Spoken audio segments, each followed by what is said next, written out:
Okay, guys, so we are live. So for those listening at home, welcome to the Dungeon Musings YouTube channel. My name is Kevin Madison, and I'll be your friendly Dungeon Master. Well, no, I won't. I'll be your friendly Grim and Perilous Master today, because today we are carrying on... Oh, I'm on the wrong screen here. With our ongoing campaign playing Cubicle 7's outstanding... Where are ya? Warhammer Fantasy Roleplay 4th Edition. And with me today are the stars of the Warhammer Fantasy campaign, Salt, Silver, and Sin, which we're playing with the very cool Salzmund source book.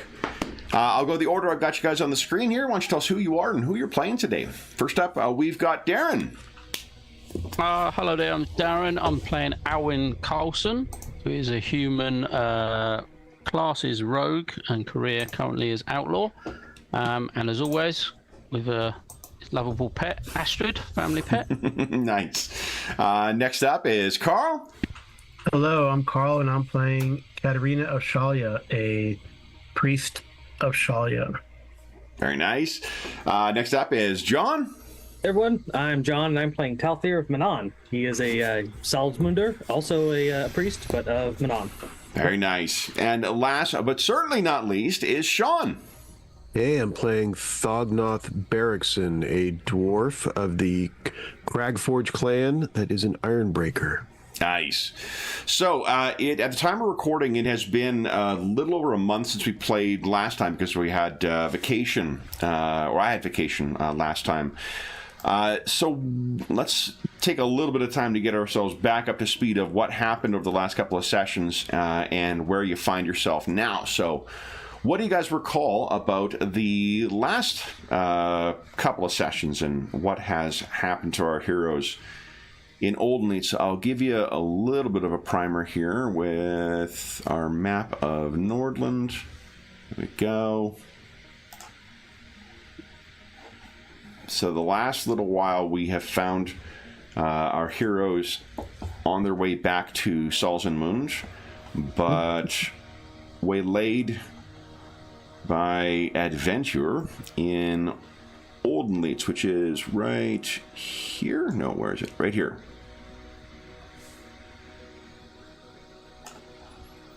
Oldenleeds is a not an island, but not an isthmus, whatever you call a tongue of land that leads into the middle of a giant lake.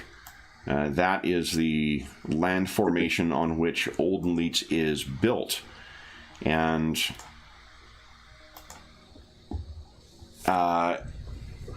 you guys have found some unusual companions and old friends here. What do you guys recall about that? I've got some visual aids here as well. And new friends as well. I was going to say, Thognoth has met up with his old dwarven companion or friend from the past. Yeah. He's a main player. The engineer. There you go. Grozim Grumbleshield. Yeah, I reloaded just for the vacation. I got fixed coloring on a lot of our handouts. So there is Grozim. Yeah, he's been assisting the elves in trying to clear out. I don't know what are they, tunnels underneath the city, basically, or underneath the town. Yeah, the ruins of the old elven colony that was here. Yeah, and there seems to be a number of different people interested. Obviously, the elves themselves. There seems to be some wizards in the town that are renowned for showing interest in elven artifacts. That is true. There is gold wizards. Zakon. There has been a...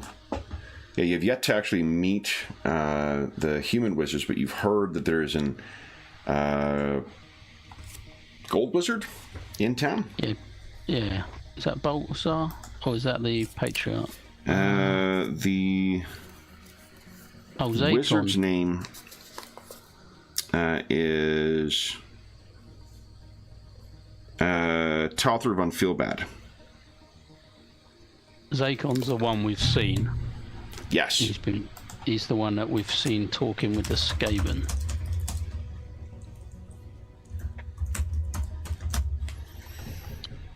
Skaven are the rat things. Terrifying. And he's got a little hideout in an old abandoned bakery, which we started to investigate, which didn't go particularly well. I don't know what you mean. Thought you just slam your axe down in protest. Oh wait. I'm being trolled. It's the worst kind of threat for a dwarf, true. Yep. Someone lost their axe. Oh no.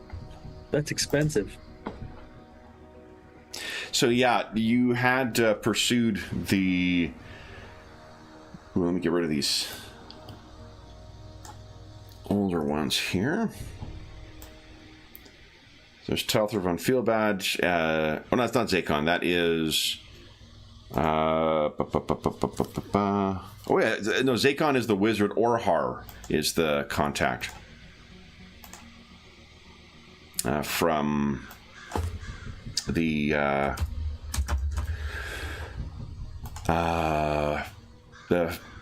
community of elves to the west. And yes, you guys also found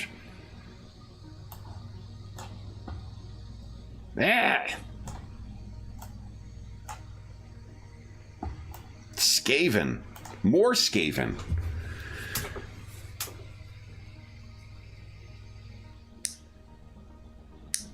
What else happened last time? I know, Tyrion, I think you were not here. No, I wasn't in. It was, I think it was Thognoth, Katarina, and Colin's character. Yeah, we got a bit overrun in the sewers and semi-surrounded. And things got kind of dire. Thognoth got his axe chopped out of his hand. Oh, his shield. Was it just his shield? So I'm trying to think here. You suffered a crit to one of your arms, and it numbed your arm, and you dropped whatever was in it. I think it was a shield. Yeah, and then I don't remember why you dropped the... I don't know if you willingly dropped the axe or something else happened. Because you... Was that arm useless? Yeah. So I think you dropped the axe to grab the shield in order to effect your escape with the shield. Could have been. Does that sound right? Because I don't remember there being two critical hits on you. Yeah. It seems plausible. I don't really remember purposely dropping it. On the other hand, I don't know why else I would have dropped it. So that seems plausible. Yeah. Yeah, to be honest, I rewatched part of the session, but I actually didn't go back to the actual fight itself. Yeah. I didn't even see that ass kicking once. Although you did equip yourself really well beforehand, Thognoth, because you were chopping through like 3 of the Skaven in one round. Yeah. There were some good moments. Yeah. But then, a hasty tactical retreat was necessary. Yeah. Right. There were too many. Well, and the Katarina was making use of that spell as well. Oh, yeah. Right. So she was absorbing many of the hits that were intended for you, but just there was too many of them all coming all at totally at once. And then I think you guys do. I was looking back. Do you remember speaking to the elves afterwards, or did you go directly back to your house to try and recoup and then figure out what you were going to do next? I think we went right back. Right. Is what I think. Yeah, because we had elves there guarding, right? So. Yeah. We were in bad shape, and there were guards there. So why not get behind the guards for a moment for a little respite? Yeah.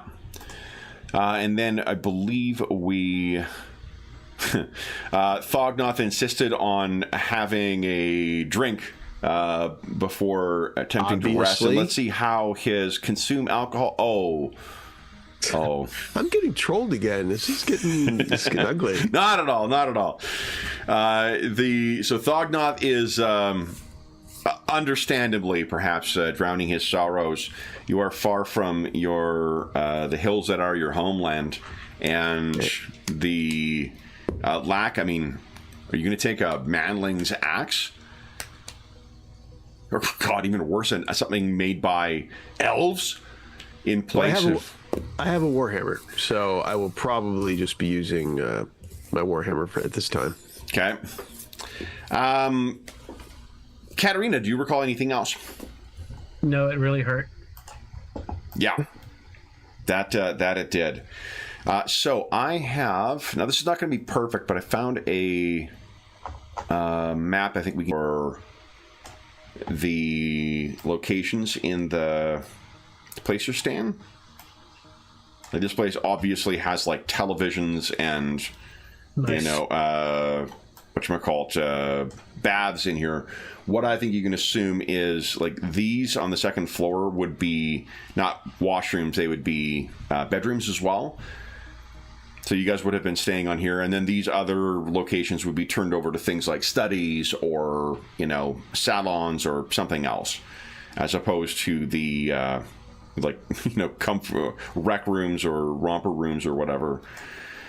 What is, I think, helpful here is how narrow it is, and how there's that staircase that runs up the central part here. So when you guys were fighting the Skaven on that first night that you stayed here, that would have been in this area in here. And some of you guys would have been staying in these things. There's also there's a lot of closets in here that are... I'm not sure that there would necessarily be that much closet space in the old world. This is more of a standing wardrobe type setting. So, but we'll use it for rough layouts. So, having returned, Katarina is in dire need of a nap to try and recover from some of the injuries that she absorbed. Talther is still actually quite injured as well. Alwyn and Talther, have you any questions of Thognoth or Katarina? I think we're only really at about maybe midday or so, because I think you guys went first thing in the morning to go and look at what was going on in the bakery. And we told Grozum, of course, he was there, right? And we gave him the grim update. Was Grozum there, or was Grozum at... was he working with the elves today? I have this memory of telling him, but I could be wrong. Anybody else remember? We definitely told him. We did? I thought we did. That you faced the... Yeah, 'cause he may have been going out to go and meet up with them once again. I don't remember whether you guys met him here. Because I think we went. I think we went right to his place. Right, but if it's a daytime, he would have been working with on the excavation. I just had this memory of telling him, but that could be incorrect. Yeah, you could have caught him there. So he, I think... well, I guess first off, Alwyn and Talther, any questions?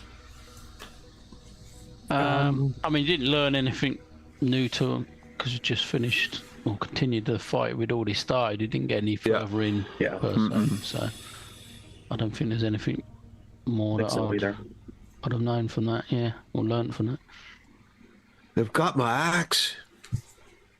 Remember where you dropped it? Oh, I remember.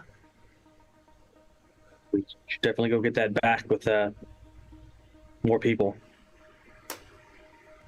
Indeed.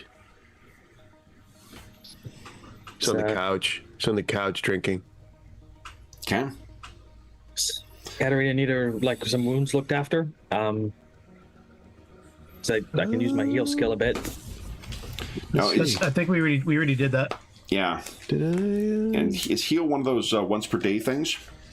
I think heal you can only use it once per wound or whatever. Okay. Only benefit one heal after each encounter. Yeah. So that... Have you already done that? Okay. Yeah. I got one back or something like that. Yeah.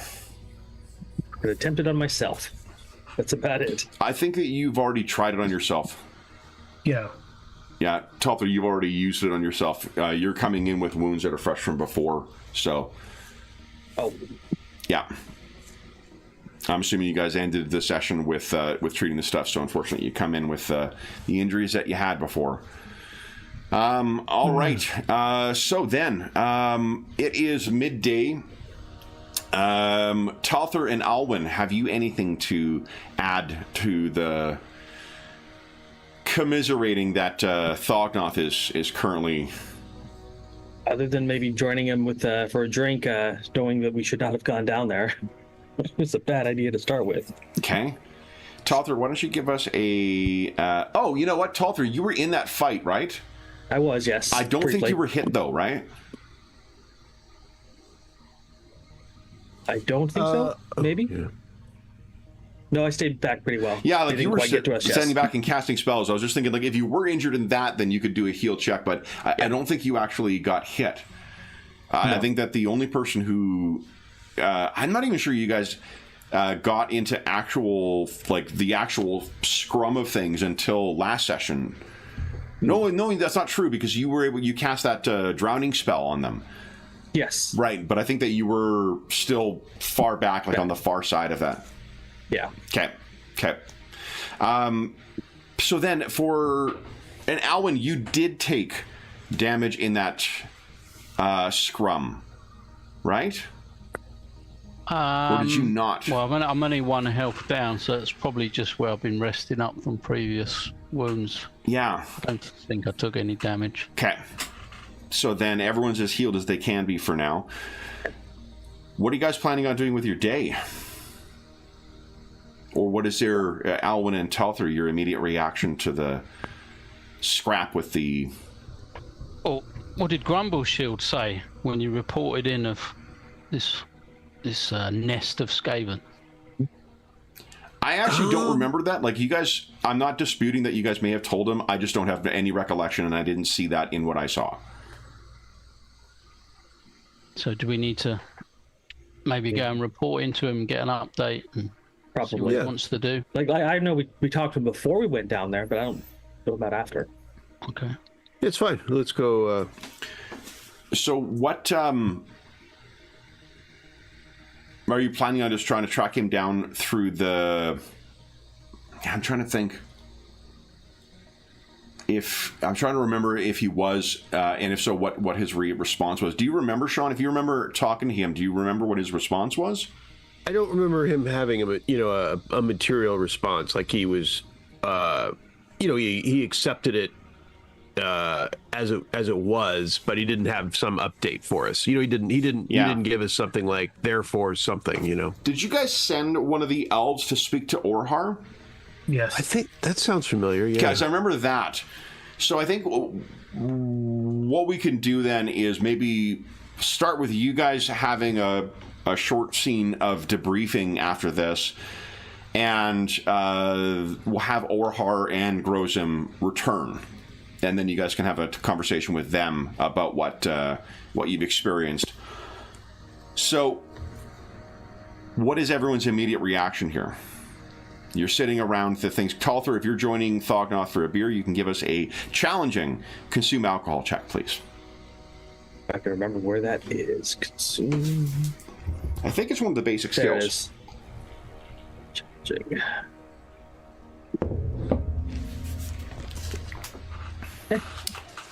Okay. You want to fortune point that? Nah, I barely failed that. That's fine. Okay. So, I mean, at this point, he's like, I'm not really that great in combat, and my friends keep getting hurt around me, and I need to, just all make right, so you're myself a little bit. minus 10 to weapon skill, ballistic skill, agility, dex, and intellect, or intelligence for a...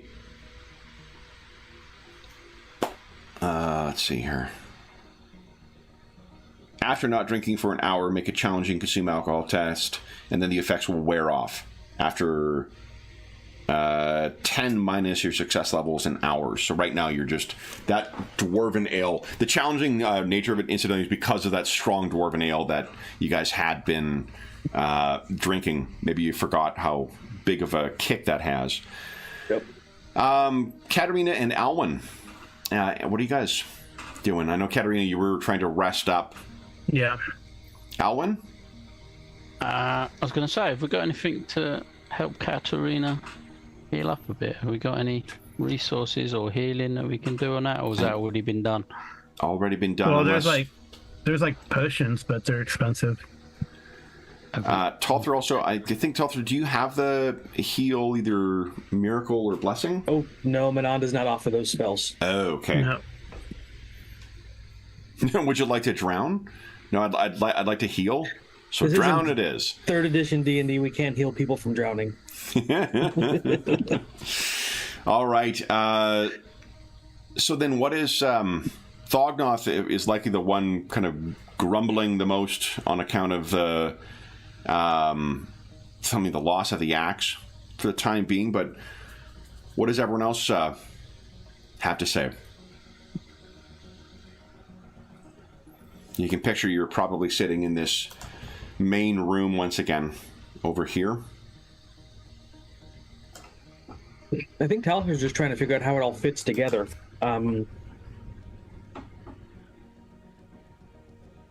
He's a bit conspiracy-minded, but... So talk through what you know so far. It's not that much, honestly. We got an elven spellcaster working with the Skaven, who are some, dwarves talk about them all the time, but, nobody else believes they exist. We got rising of, the demi-humans or I think the alcohol's getting to him. He's raving on the couch. I like it. I was going to say, fact- when we went into these tunnels, were they anywhere near where the the work that the elves and Rumble Shield are doing, the excavation sort of work? Would they be somehow trying to...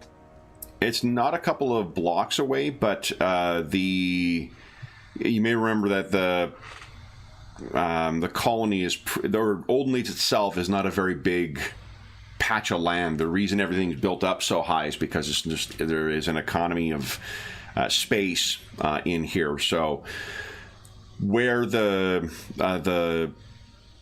sewers were that you guys were beginning to go through, it's not clear if they would they probably contact up with some of those elven ruins, but many of them are flooded. Yeah, I'm just wondering if the Skaven are trying to get to the artifacts first through the sewers, and maybe That's they're concerning. tunneling. Thognoth could tell you that just from rolls from before, I mean, the Skaven are a persisting threat beneath the earth. Yeah, they're always coming up with schemes to destroy the world. It's kind of funny. Yeah. And traveling through deep places where you wouldn't think you'd be able to travel through. So who knows where they came from, whether they came above ground and went down to here, or they came from somewhere beneath. Thognoth can tell you that there's been many the Karak that has been beset from beneath, when they didn't think, the dwarves may not have thought that there was anything beneath that to worry about. And then suddenly hordes of fur and fangs and knives. I mean, can anyone else think why the Skaven would be involved? I assume they're just using them to... Nihilistic hordes of rat people? I don't know. Maybe their motivation is by one of the gods of chaos. It's because they wanted my axe. Thognoth, why don't you give us unfortunately it'll be challenging again, but give us a challenging, because I think you've got dwarf lore, don't you? I do. Let's see.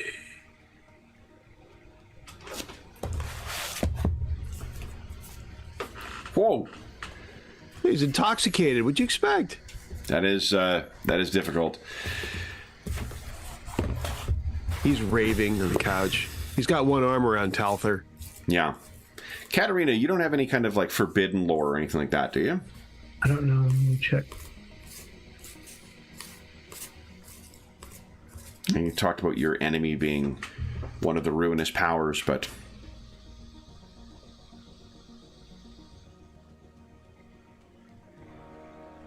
No, he's just got typical theology lore. That's it. Why don't you give us for Talther, give us a...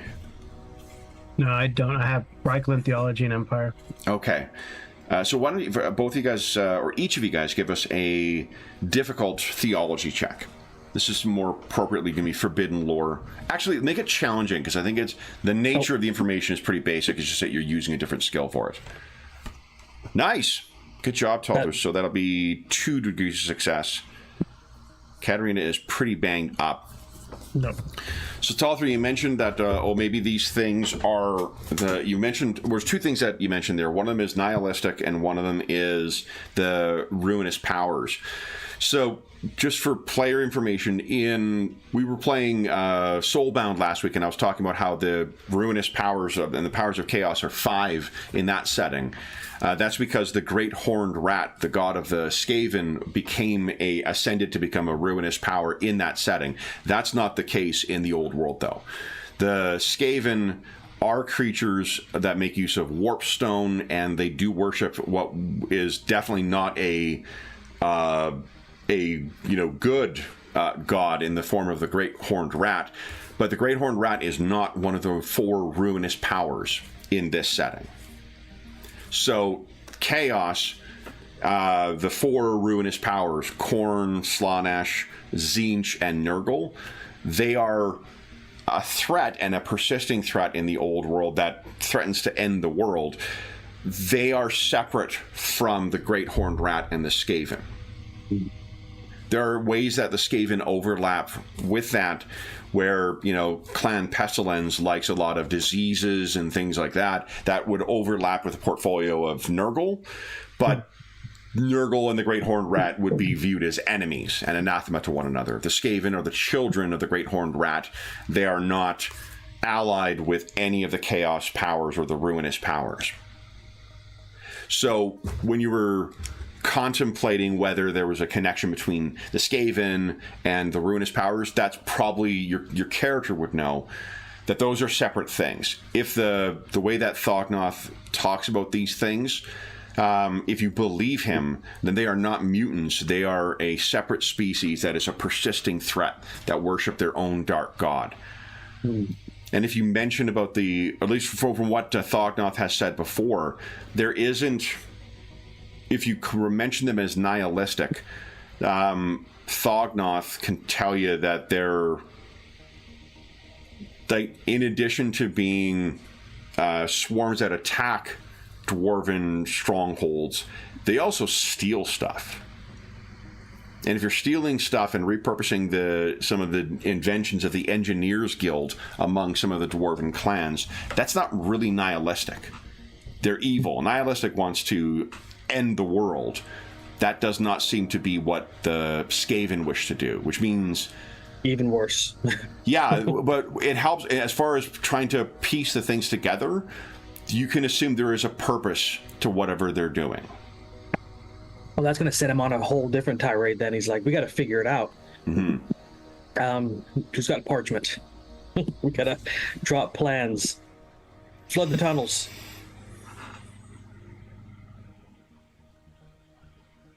No? No, we'll probably lose your axe if we do that. We got to find it first. He gives you a hug. He has a very friendly trunk. Apparently. So, anything else you guys wish to discuss before they return? What are you planning on doing next? Like this, you're not getting paid to do any of this stuff. You just took it upon yourself to assist an old friend. Thognoth, you in particular, what do you make of all this?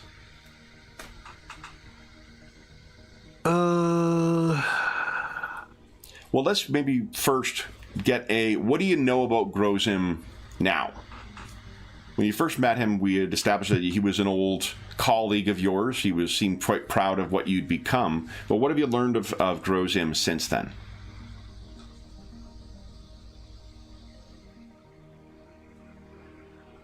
He's done well for himself in this gig. Start with that. What's the gig? It is working on this engineering project to recover artifacts, I believe, isn't it? Or maybe the job itself wasn't to recover artifacts, but he was doing that as a side situation. So he's a hydrological engineer, and he was hired to assist with alleviating the flooding in elven ruins beneath the city. And initially, you were introduced to Orhar, who he had been hired by, purportedly, right? They're alleviating the flooding beneath the city? Yeah. That's allowing the Skaven to come up. So the Grozim was hired. Let's just focus on what he is, because I think we could benefit from some refreshing of who everybody is and what's been going on thus far. Grozim was a hydrological engineer. He was hired by, when you were introduced to him, he seemed to have been hired by Orhar, right? Mm-hmm. But you found something out, that may not indeed be the case. What do you remember about that?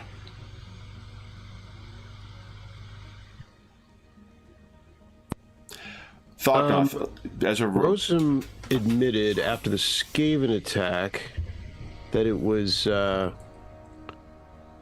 Talther von Feelbad that he had, I believe that he had a deal with. Yeah, so there's two other humans who you have not met yet, but have been names that have been important in here. One of them is Voltaine Anderhart. Voltaine Anderhart is a very rich local human trader. And the other is Talther von Feelbad, who is a gold wizard from elsewhere in the Empire. And at one point, Katarina remembered seeing the master of the Gold Order, or the Gold College. And that was... Where is his name here?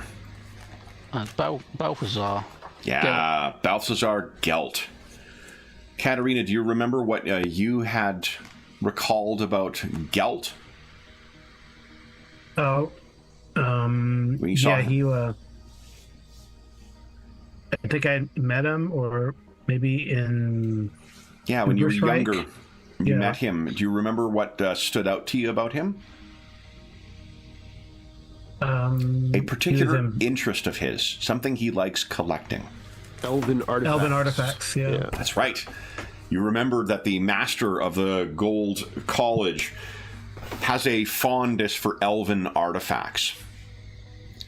And there is a gold wizard here. And Talther von Feelbad, the wizard, and Voltaine Anderhart, the human, they seem to be the ones who were behind Grozim's hiring. Because otherwise, why would a dwarf work for an elf? Do you recall about your conversation with Grozim afterwards, Thognoth? That he didn't want to admit anything, I believe. But he did say that he worked with those two. He allowed, I believe, that he worked with von Feelbad and Anderhart. Yeah. And he admitted that after it took the Skaven attack for him to go there. Yeah. In our conversation in the kitchen. That initial Skaven attack with those two assassins. Yeah. What was their mission? Be magical. Yep. Arguably, because we don't probably think it was us, but I think that we fortuitously were there, I think was our conclusion, and saved Grozim. He would have been surely overwhelmed by that attack. We did comment that in all of Oldenleitz, while there are a great deal of other non-humans like elves, both of the wood and high variety, and halflings, it's really not a lot of dwarves here. So you may be the only 2 dwarves, in 10 blocks in either direction. It seems that the assassins first targeted the first dwarf they saw. Yeah, it didn't seem likely. I mean, one could make a case that it was a little coincidental they attacked after our arrival, but it probably was Grozum, and we just happened to be there, and he would have been in trouble if we hadn't. He likely would have been dead. Yeah. So I think it's in light of your life being put in jeopardy in his own household, and your thwarting of an assassination attempt on him. That's what led him to confess that he had actually been prompted. Although it does. Do you recall what he had to say about Orhar, though?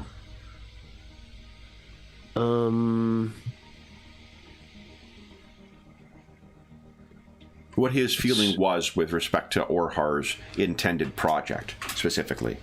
I think this was a conversation that Colin's character had with him, but I can't remember who was here for that.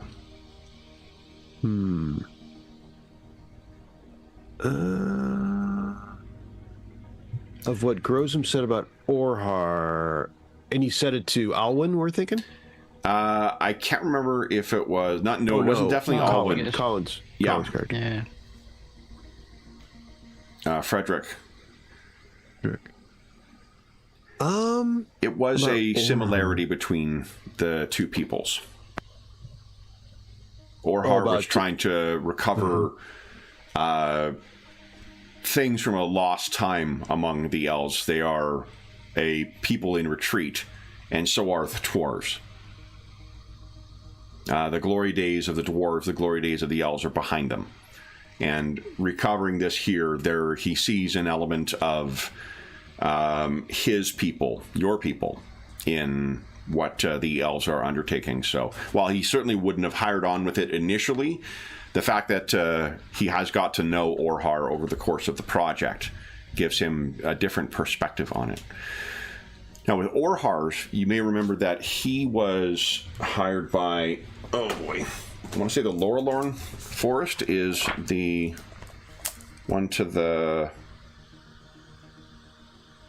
Yeah, the Lorelorn Forest is where the elves are. You guys, because of Frederick's particular interest in the elves, he had some insight into things are not, all roses in the kingdom. What do you guys recall about his insight?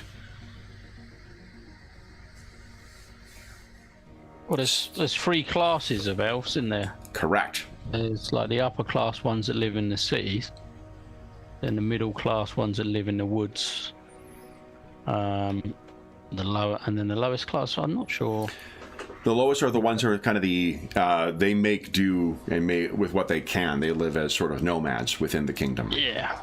And those are sort of organized by those who were there before the War of the Beard, those who arrived as refugees during the War of the Beard, and those who came trickling in afterwards.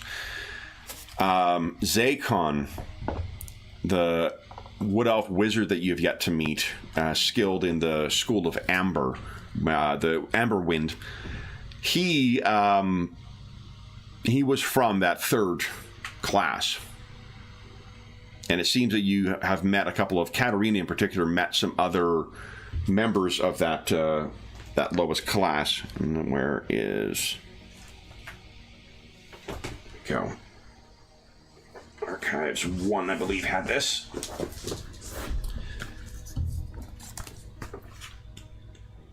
Do you recall anything about...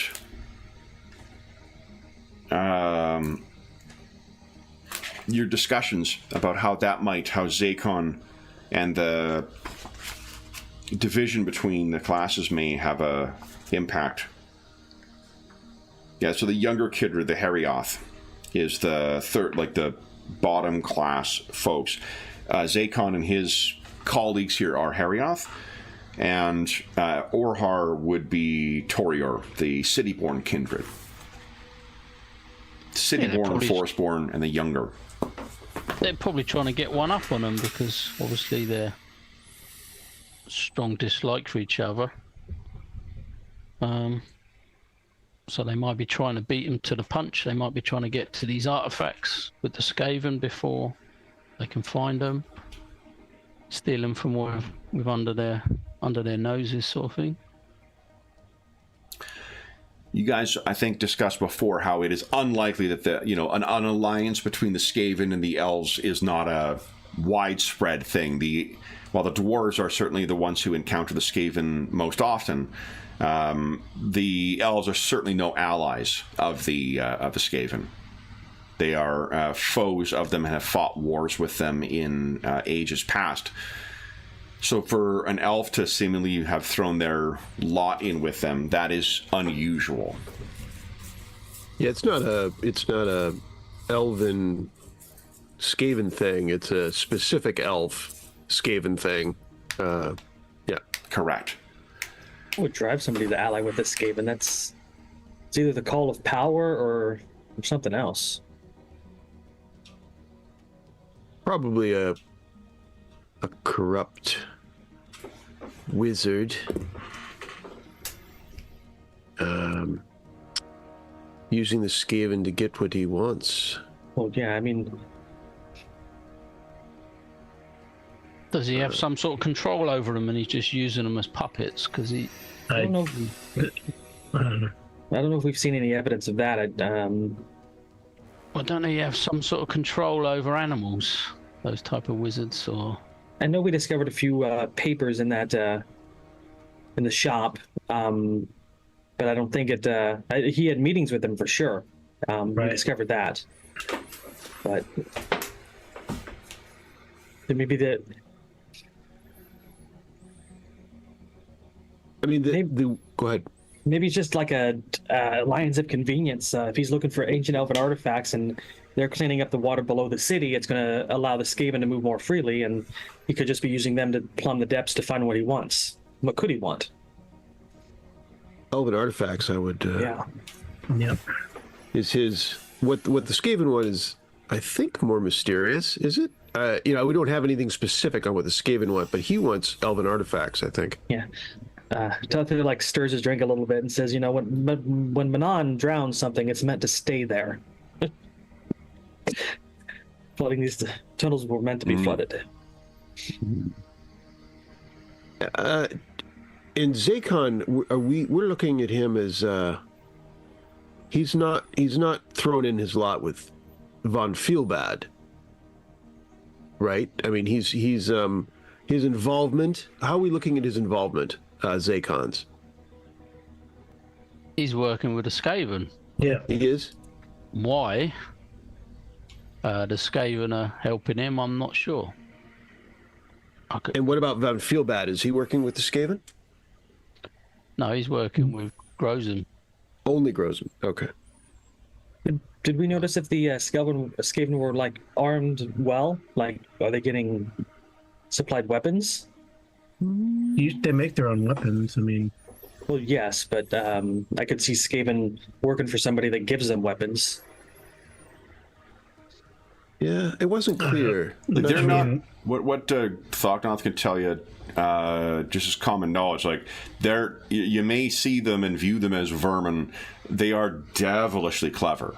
yeah, And while they're pretty good engineers. yeah, dwarves would not admit it, some of their inventions rival the creations of the dwarves, both in terms of the wonder and in terms of the real danger in operating them. They also have other. Thognoth could tell you, like, he doesn't know the particulars of it, but he would know that there are different clans of them in the same way there are different clans of dwarves. And they have different specializations, from assassins to terrible sorcerers to inventive poisoners to genius and malevolently genius inventors. They would have no need for the weapons of man. One less thing to worry about then. Mm-hmm. But you're not wrong to think that they might work for pay. They are not mercenaries in the sense of the way that some warriors might, chase coin traveling from place to place. But we talked about before, they're not nihilists. They're working towards there be something of interest here for them, whether that's some payment from the Wood Elf or something else.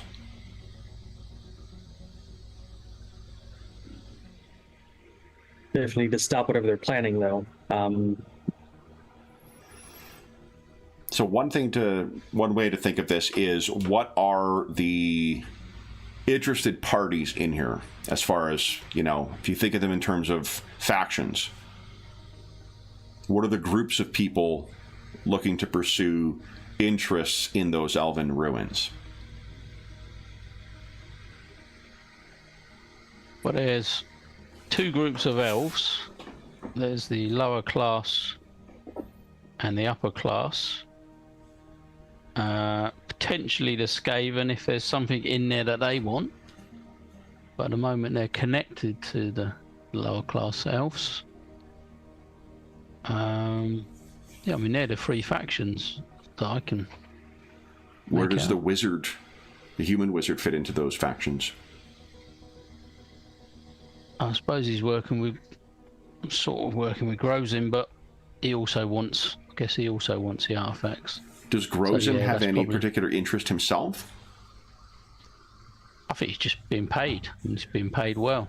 So is it a matter of he is working for Grozin, or is Grozin working for him? Grozin's working for him. Working for him. Yeah. Von Feelbad and Anderhart, right? For the two of them. So they're the fourth faction. And you talked about the connections between the Skaven and the elves, the younger elves. Are there connections between any of the other factions? I don't know what the connection is with the merchant and the gold wizard, Talfa. I assume it's just money for the merchant, but I'm thinking it's probably the artifacts again, don't you think? Well, they can't both have them. That's what I meant. Why they merchant together, sort of thing. Oh, I see. Yeah. One's going to get them and one's not. They'd be very lucrative in smuggling. So. And having the gold wizard, they work with metal. That is the wind of magic that works with metal. Having gold wizards work with you is a very good way to assist your bottom line. Yeah, and the heart may be paying the gold wizard. Then that may be the connection with them two.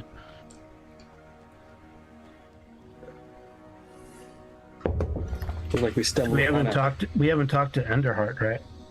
No.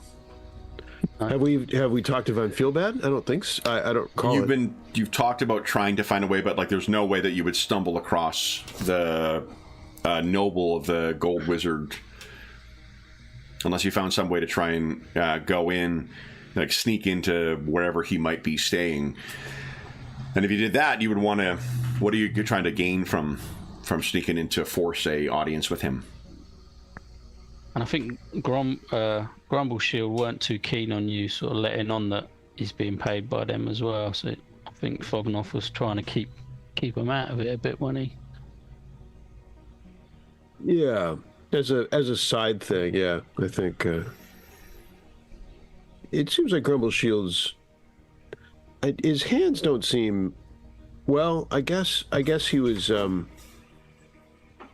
because he's originally hired by Orhar, right?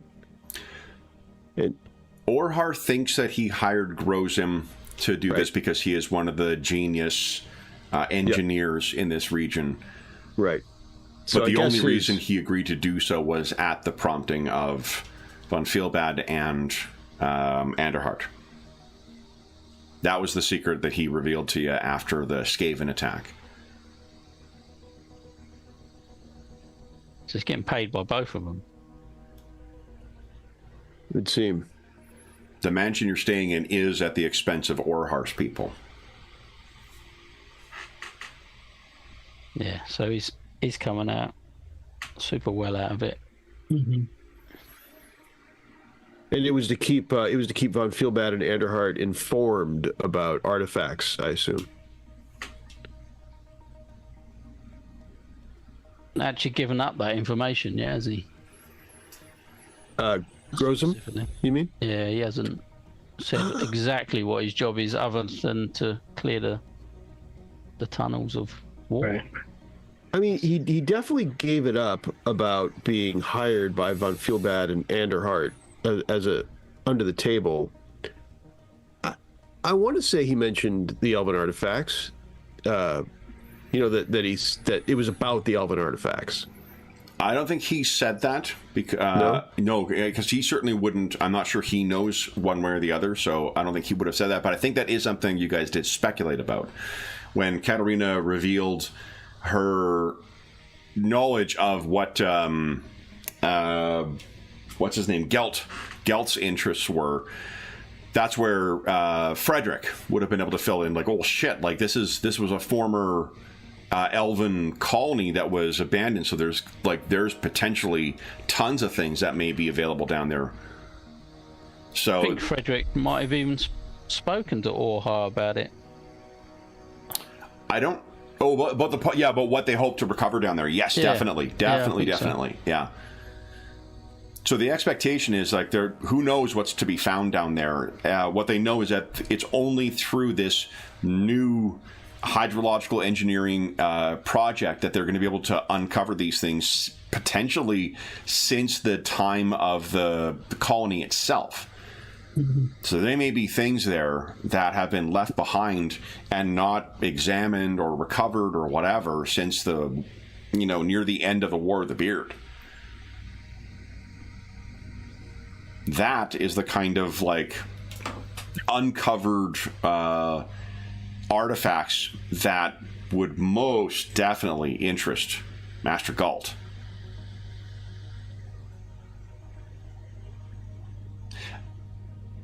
I just realized that they named the what do you call it, the master of metal working and whatnot is named after the fucking character from Atlas Shrugged. That's very meta. Yeah, it's extremely meta. That's really funny. Oh my goodness. Everybody doubt that person incredibly hard. Well, there's one of the adventures that was published in Ubersreich Adventures 3 is a reprint of an adventure from Warhammer Fantasy 3rd. And that one, the Von Feelbads, and I think that's a carryover kind of puns from earlier editions too. But all the names are like silly puns to it. So reading that adventure was a real hoot. Anyway, I guess, how do you guys feel knowing that these are sort of the interests that are at play here, and where do you feel your part is in this, if any? I mean, we're just poking our noses into this. We don't... But, we can't just up and leave. Something dangerous is going on. My axe is here. Well, that too. We're honor bound to get that back. Yeah, we don't have, right. Basically, friendship with Grumble Shield. That's about... But nothing to start with. We were trying to actually get rid of the package. Yeah. Yeah, we got sidetracked. Yeah. Well, we were given free lodging in our quest, during our quest to get rid of the package, and got attacked by Skaven. So next thing you know, we're in it. We're kind of in it to win it. Well, I think a part of that was also your connection, Thognaw, to Grozum. Grozum is a very, very old friend. So yeah. But I mean, it only happened sort of happenstance since we were just happened to stay with him. He offered us free lodging. Sounds good. Yeah. Then we're in this big fight, and it looks like they were after him, and there you are. Well, so that means that Skaven would not want this work to continue for some reasons, right? So maybe it exposes their warrens. Possibly. Yeah, it doesn't. We don't have a very good. Yeah, we don't have a very good. For all that, we don't have a very good theory on why Grozum suddenly had to die, do we? Or do we? It stops the tunnels being cleared, doesn't it? Yeah. That's the quick answer. And then that stops the whole project. I think a more precise answer might be it prevents the elves from clearing the tunnels. Okay, yeah.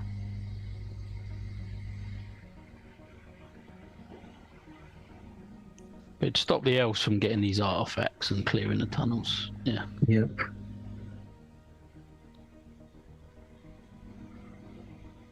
Interesting. So Thognoth, for what we've talked about the Skaven before, what do you know about where the Skaven typically attack from? Well, below. Sewers, a fair amount. Anything below. So tunnels, sewers, mines. And the Karak holds of the dwarves, those are not built above the surface, right? Yeah. Would you agree with me that one of the faults that manling have sometimes, or manlings at least, they look at the surface, and elves would be true for this too. They look at the surface and think of nothing beneath?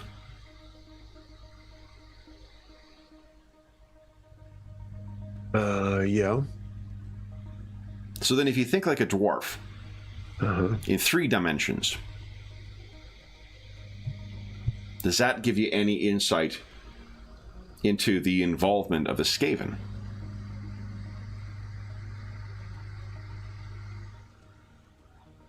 I mean, I guess it could have just, it could have just stirred them up. It could be just invasion of their space. That this is they use the sewers as their own, transportation, and this would interfere with that. Why would they want to use the sewers in a city on an island in the middle of a lake?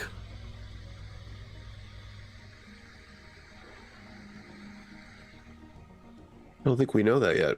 Mm-hmm.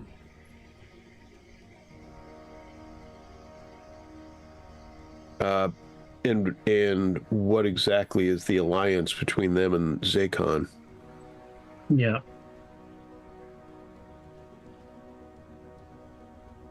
And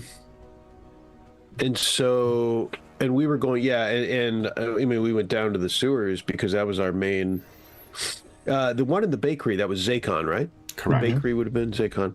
So we were trying to find him. I mean, it really brings us just back to where we were before going into the sewers, which is what to do next. And Zakon is a star, would be a primary discussion. And so we were trying to find him, and that led us to the bakery, and then that led us to the sewers. So we're kind of back there. So let's stop thinking about the surface. Think like a dwarf. Think deeper. Literally, not metaphorically. Well, the sewers are deeper. I mean, we could go... Sewers from a dwarf? Sewers would be barely a gopher burrow. Yeah. Telth remember something again about Manon flood, drowns things for reasons. Maybe there's something even further down that the Skaven don't want us to uncover. Sounds right. I mean, and we were trying to investigate that, but we got beaten back. That was the idea, was to investigate, going below was the whole idea. At least after we discovered the bakery and saw that there was an entree. So Thognoth, if you're looking at your stein of beer, ooh, I've got a prop. You look at your stein of beer. Mm-hmm. There is currently one way to drain that, right? Sure. I mean, by turning the cup. Correct. So if you think of this as the flooded sewers, and you're coming from above, there's one way to drain the cup. Right? But what if you think like a dwarf?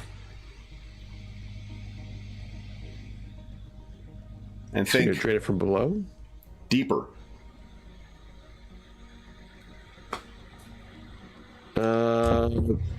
So I guess maybe you could, if we can't go in the sewers, that we can go below the sewers. We can try a mine I'm not suggesting nearby. what you are. No.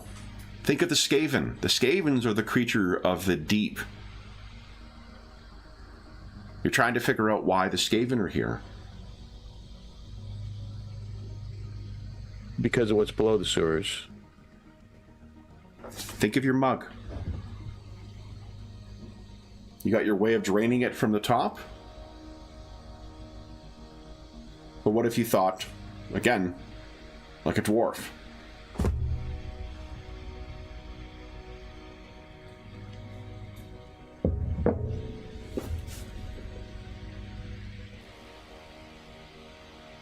So what do you guys think we should do next?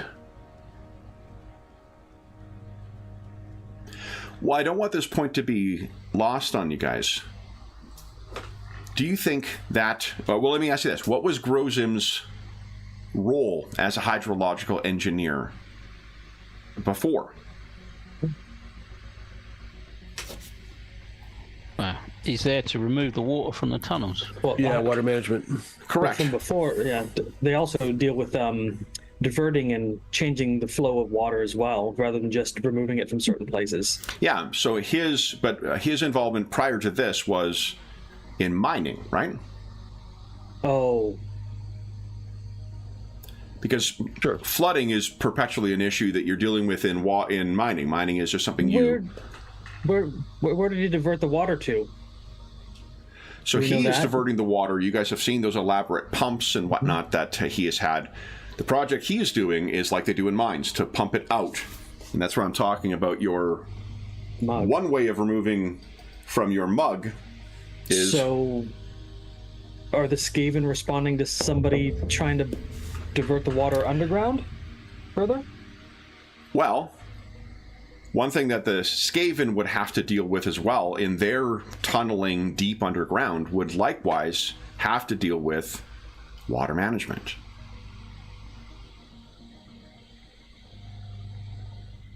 Do you think Water that the has to go only way somewhere. to clear those tunnels of water is to suck it out from the top? Or can you think deeper? If they can build a big enough tunnel network underneath that they can afford to flood, then they can, empty it that way. Interesting. They are not as sturdy, nor as navigable, nor as reliable as dwarven excavations, but when Skaven attack dwarf holes, it comes from below. If Skavens dig holes and tunnels beneath the city and suddenly water flows down there, it could destabilize the entire ground and threaten the city. That's certainly true as well. You were asking why they would kill Grozim right now. That, if they... Well, let me ask you, do you think the Skaven want to gain access and the Wood Elves want to gain access to those artifacts or want to prevent access to them? The elves want access to them. Yeah.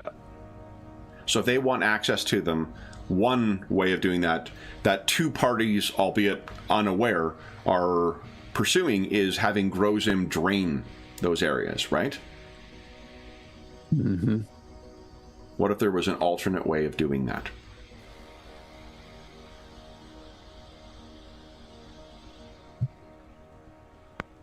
But it would mean that Zakon would get there before him, potentially, if he timed it right. Yeah, and they drained the right spots. You wouldn't even notice it from above until you got down there. And would Grozim's death affect that whatsoever? Oh yeah, I'd put a complete halt on it. I mean, they wouldn't even know the water's disappearing from the lower areas at all. yeah, they could do it in secret potentially. Yeah, that's a problem. So, if this is true, that means the wizard working with the Skaven is a bigger threat than we imagined. Zaycon. Yeah.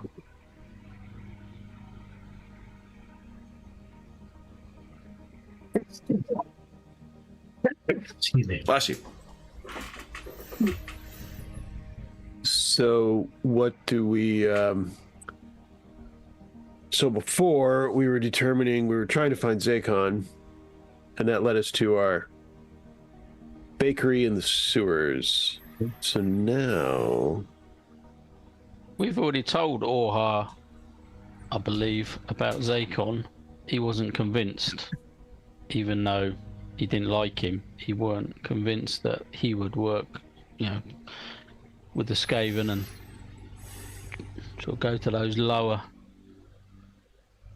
depths to work with such creatures. So Maybe we've got that confirmed, but maybe in the light of this new speculation, we might change his mind on how best to address this issue. We've already confirmed the presence of Skaven down there in large numbers. And, yeah, it's a bad call. And confirmed that he's been meeting with them, finding those papers and markings in the shop. Maybe that's enough evidence to get something official going on. Yeah, he could be a good resource since we have new information to further back up what we told him before. Yeah. So the one thing is, what do you expect that Orhar would do? how much manpower has he got? Because he's only got a couple of guards that he's put on our house, and that's about it. He ain't going to send an army down there, is he, to deal with? He has no army to send, and this is not in the land of Lorelorn. This is this is Nordland. I assume he's got some financial means that he could probably help equip us to go down there and take care of the issue. There is a very expensive engineering project that is undergoing right now. It's under threat, though. The problem Alwyn's got is, why does he care? What involvement has he got? He can understand that Fognorth's quite close to Grumbleshield, and if that's a good enough reason, then we'll help grows him. But we're getting ourselves into a dangerous situation. Well, but his axe, I mean, we've got it. It's probably a family heirloom, isn't it, Thognoth? Horse of one type or another. Yeah, I mean, Grosum should probably get out of here at this point. It's a little, he's already had an assassination attempt. What's he sticking around for? We're not going to be here to guard him every time. I mean, I know he's got a couple of Orhar's guys here, but that seems dubious once we're gone. Like, what more is there for Grumbleshield at this point? I mean, he just got the warning. Does he yield?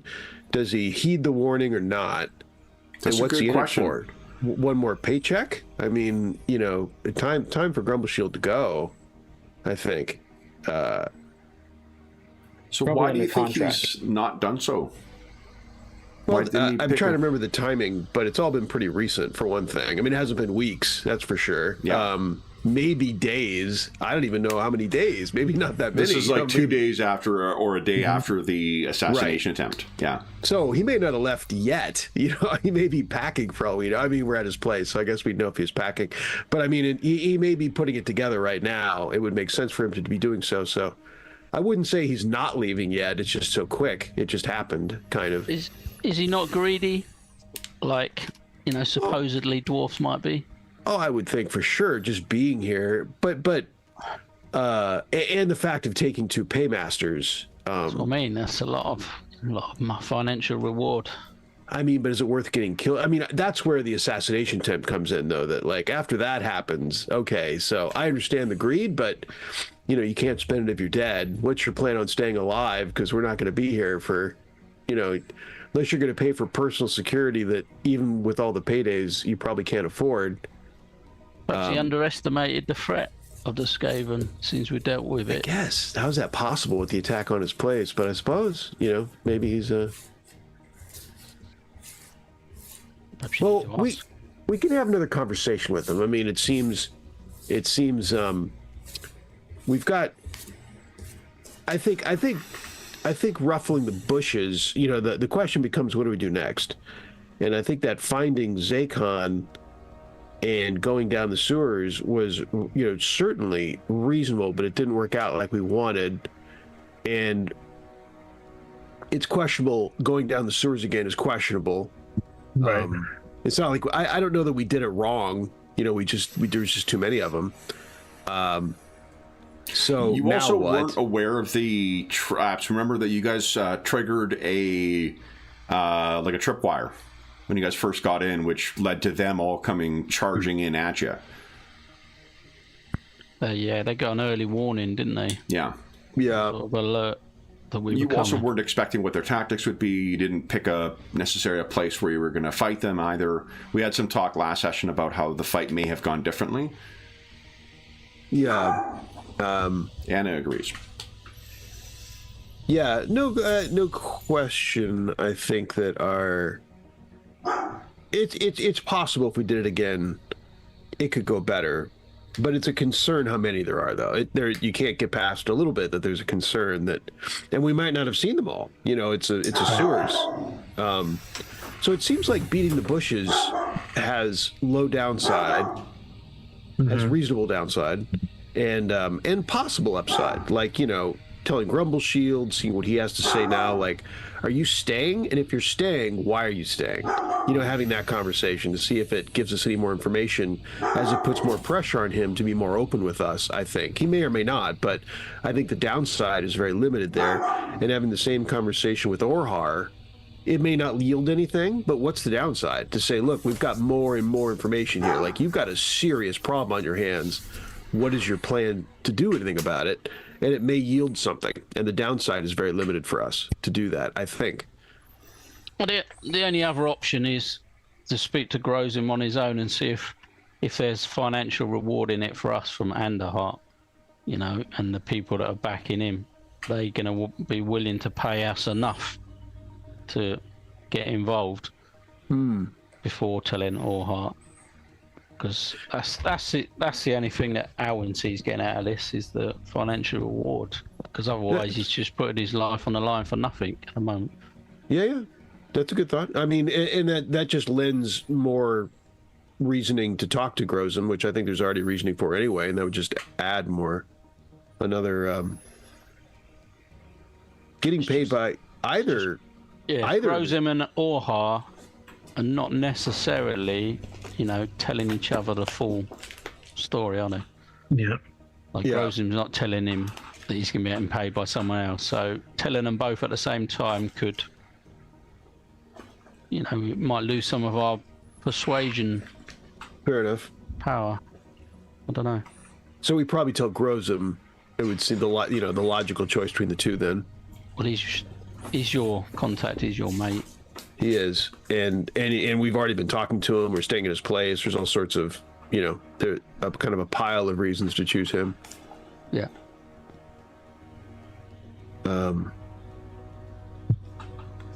I mean, if Grozim is, if Grozim is determined to stay, I mean his reasoning. We're going to have to know his reasoning, and maybe he pays us. You know, maybe, you know, he's getting paid well. Maybe he starts, you know, passing down some of the, just to keep him alive, if nothing else. You know, how what's your plan on staying alive, my friend? You know, kind of a conversation. Right. We're not going to, you know, obviously we're joyous to have saved you the once, you know, that was happenstance. But if you want us to fully involve ourselves, we're going to have to be we're going to have to be in on the deal. And if... even go ahead. Sorry, go ahead, Sean. Yeah, so even if, like, it would be interesting to get cut in by Von Feelbad and Anderhart, but maybe even just, Grumbleshield is able to, on his own, possibly out of his own paycheck, I don't know what those numbers look like, but he might be able to do it unilaterally. So what were you going to say, Kevin? Sorry. No, I was going to ask whether, because it seems like we're going to have both Grozem and Orhar returning. Alwyn had mentioned potential of partitioning of information.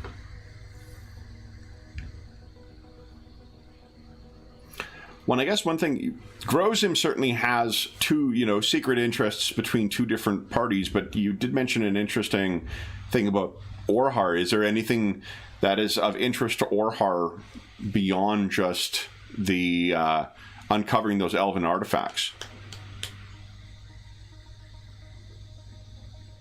There's a lot of money invested in this project from their perspective, and he seems to have a lot of elves at his disposal. Do you know what Orhar does for a living?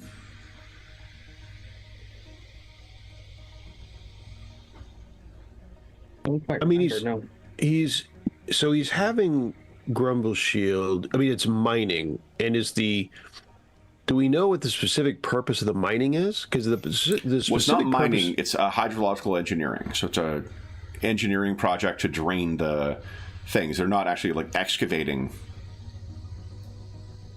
Okay. Grozem is a hydrological engineer who works for a mining, or who works in mining previously, but it's not like they're not digging a mine in here. They're draining a flooded area in the same way that you would drain flooded parts of a mine.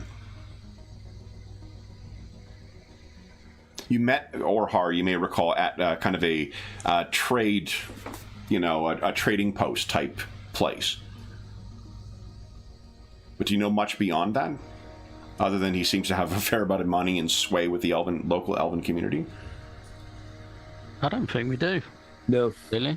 I don't think we know exactly if it's loss of base, if he doesn't complete it, or if he's... yeah, I don't know exactly what his job is. We should probably find that out as well. I mean, we only have the obvious that maybe he's after the artifacts. We don't know that for a fact. We don't know. I mean, maybe he's a trader in these kinds of things, but we don't know. So do you wish to have a conversation with both of them at once? And if so, what will you be revealing to Orhar with respect to Grozem's other employers?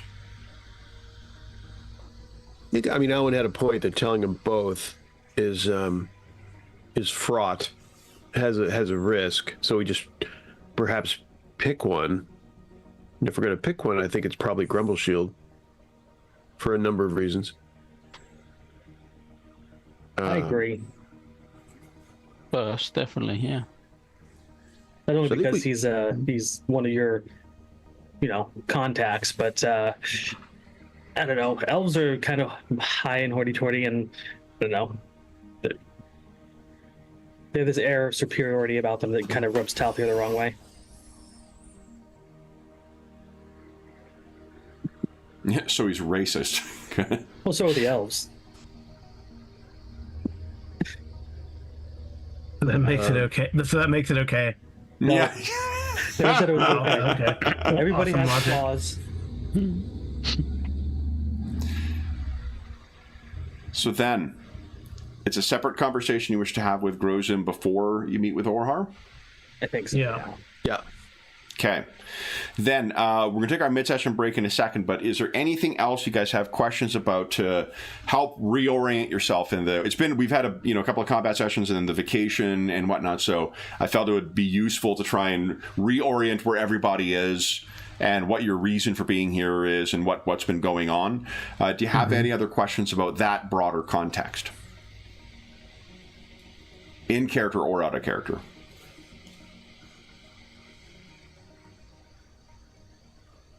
I think I'm pretty well settled. I mean, I guess our goals are to get more information of what's going on, Like, why is Orhart doing this? Why would Grozum stay at this point? Those two questions. Zakon?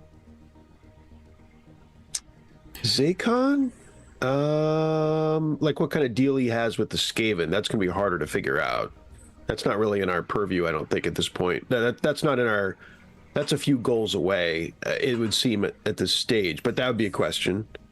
And then what we're trying for, I think Alwyn brought up a good point of, one of our goals is to figure out a reason to get more involved. I mean, it was fine to save Grozum, but we're not going to stick around as his bodyguards for free.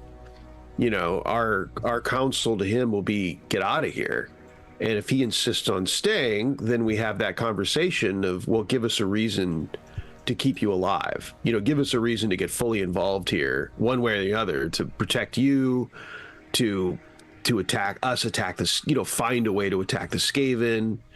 So one is to get information, and the second is to figure out why we should stay. What's our piece? How do we get on this deal in some way? That seems to be our list, I think. Yeah, I think Grozum will give us a good starting point. Yeah. For most of our questions. Yeah. Okay. If he's forthcoming with the information, that is.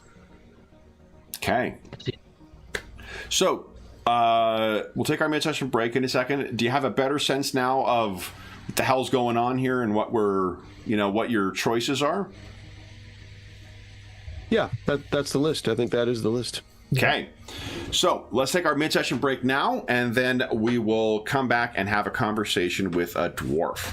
So for those listening at home, we'll be back in about 5 minutes.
Okay.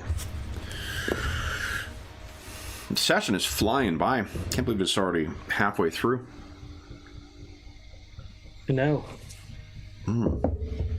Thanks for the recap, though. Definitely needed it. No, we've had like people have missed sessions here and there too, and it's been a while. And then we had the big break, so I figured it was a helpful process to get everyone back on track. And as I am wont to do, there is a lot of NPCs, with a lot of things going on, so that is definitely helpful. John was asking about the Soulbound session yesterday. John. John had played the previous weekend for the first time. Yeah, it was. We did. We used pre-gens, but fleshed out their backgrounds and relationship, and the lore was great. I loved it. Oh, you watched it? Gotcha. Very good. Well, Very I good. played it the week before. Gotcha. Cool. It's really, really cool. Yeah. Kid tells me you guys pretty much got the setup for a campaign ready to go. Yeah. Yep. Well, that's good. We can just jump right into one if we need to. Yeah. Okay. Today's going to... Oh, go ahead, John. We'll see combat, and then somebody will die, and then... All right. Yeah, the real enemy of it's such a great game that I think would really do well with an ongoing game. But like, where do you fit it in the schedule? Yeah. So much. If only we had more time. Yep. Yeah. With all the games I play in, like I like all of them. Like Soulbound's really cool. Marvel's really cool. Our Wednesday game is really cool. If I can ever get back to it. Mm-hmm. This game is amazing. Yeah, it's been a fun year thus far. Well, today I think is the first. I'm going to be like tidying and cleaning because like I don't have our next charity session isn't until the end of August, so I got a couple weeks before I have to start really putting some work into that. All the campaigns are back up and kind of going again. I got some prep to do for Traveler before next weekend, but I think I'm going to be Anna Banana and I might be heading to the mountains today. There's not, not bad smoke, and they're doing construction in the neighborhood as well too. So I think our water's being shut off for a bit. So might as well get the fuck out of town. Although it's the long weekend in Canada, so it's probably gonna be really busy. So maybe that's not a good idea. Oh yeah. Yeah. And as a lovely pup, she doesn't really like other dogs, so it's a little more stressful outing for her than joyful. Yeah, but they have a Myco today. They have fairly near my place is the World Dog Surfing Championship. Oh, it's awesome! Annual in Pacifica, which is close to San Francisco. So yeah, it's pretty fun. They go surfing. The dogs surf on their own and with their people. Oh, that's awesome.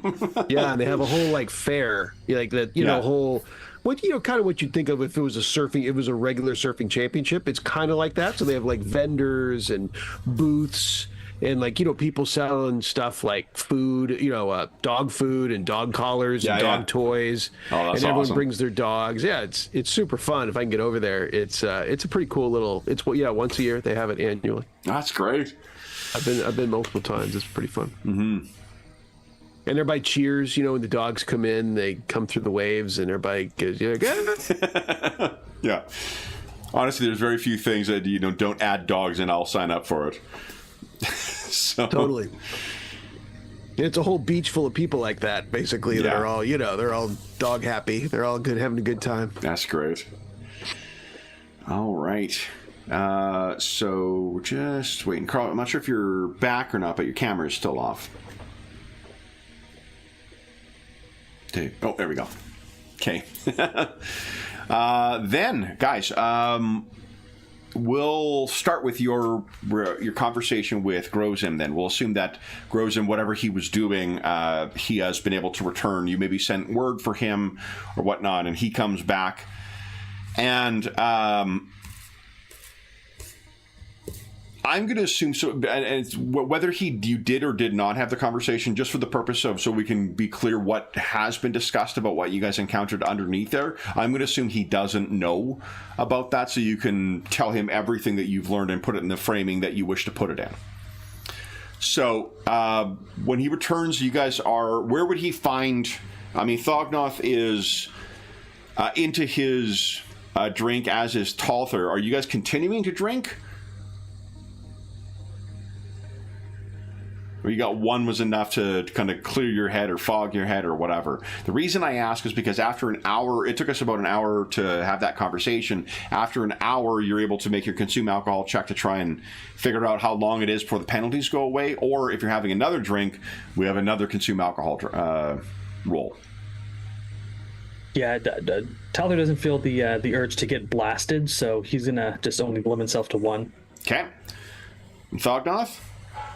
Hard to imagine one being enough for losing his axe.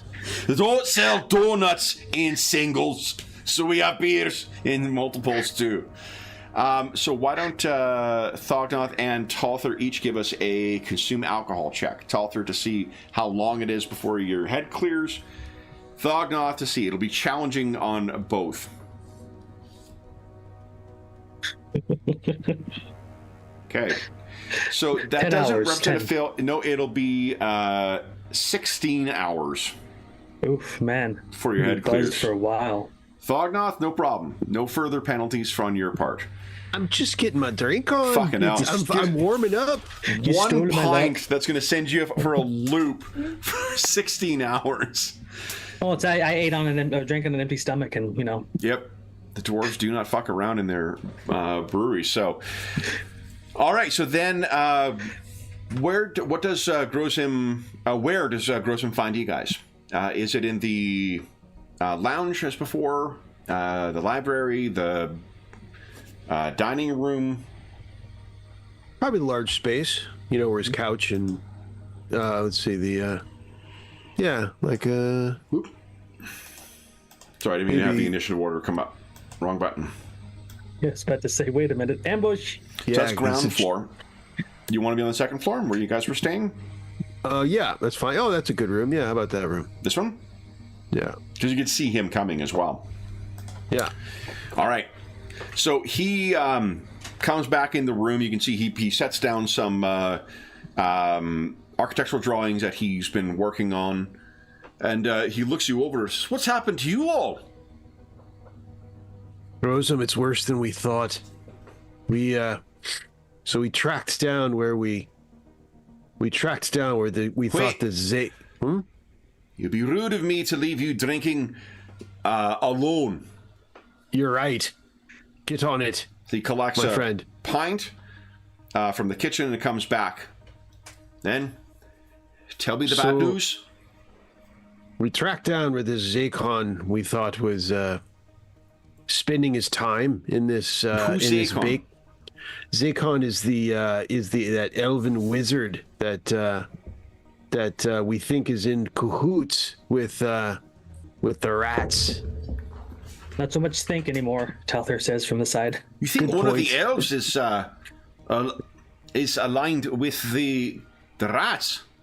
There's no question about it. We know. Yeah, we went into his bakery where he's been spending his time, and Wait, we is he a wizard or a baker? he's a wizard using an old bakery as his headquarters. I see.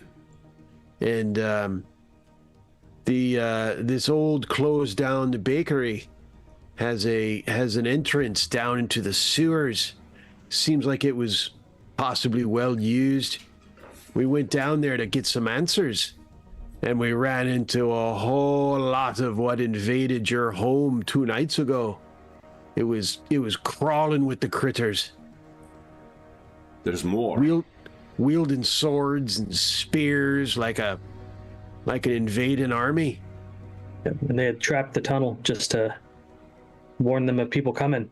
Indeed, we unfortunately tripped their alarm and we were swarmed with them. I lost my axe down there, I'll have you know. It was horrible. No fatalities, though. No fatalities. A few wounds. We'll be okay. Katrina got the worst of it. And you Yes, she did good work. So you went through the bakery into the sewers, Aye. and then you were set upon by these Skaven. I wouldn't say there were thousands, but there were many. What are they doing down there? Indeed.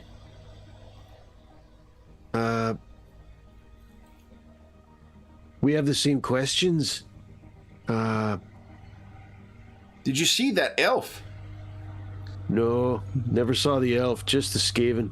But we saw many signs of meetings and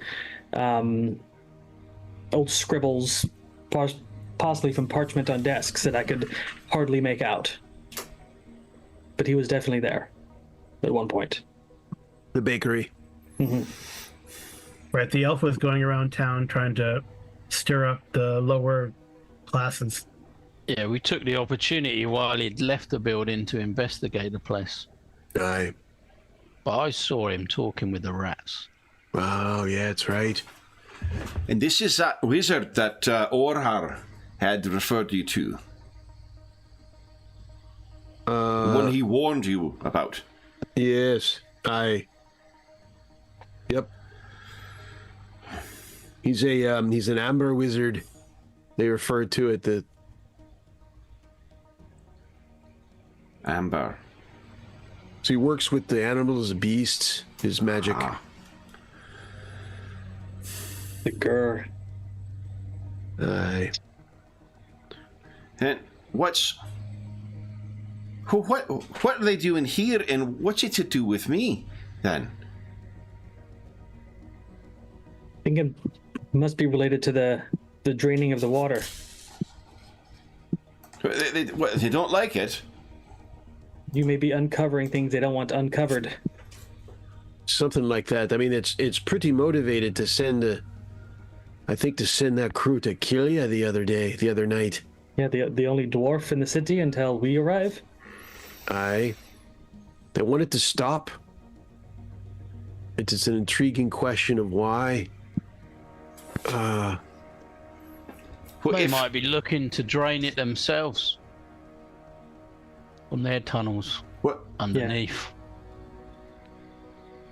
We did a bunch of brainstorming and thinking, if the wizard is working with the Skaven and they're draining the area below, while the top is undrained, they may be hiding whatever they're finding down below from the surface. So he is stopped. You can see he's thinking about this.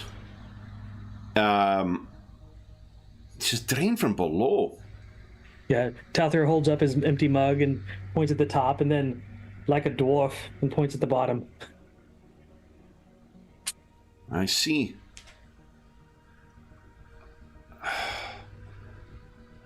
There are no What do you think dwarves, grows but them? Their tunnels, their kind digs deeper than even ours. Dark and blasphemous places. If they had time to plan, and I know not their capabilities, but I know what the legends say. If they could drain it from beneath, that would save us. He could access those areas without. But the destabilization, the danger. The city, yes. You could create one giant sinkhole where the city stands. For not. This is nae good. So you think what they're doing is a threat to the city? Oh, most certainly. Skaven place they place no value in the lives of their kin. And if a tunnel collapses, if they know, they may wish to access this, but put yourself in their shoes. If they had no care for what damage might be done, they may think they can always excavate out again. If a city comes down on it, it's what's some digging or some additional digging. Oh yeah. Did you see any of this? Meaning the digging, the excavations, the tunnels. No, we were in the sewers. We were forced out. We didn't delve deep enough to see that, but our conjecture and thought, there must be a reason they're here and working with the wizard. We perhaps could go back. I mean, certainly for my axe, but there's quite a few of them.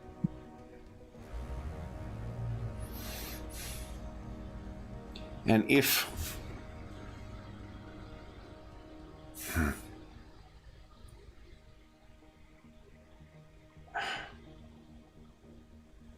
We'll need to tell Orhar of what's developed, but I fear that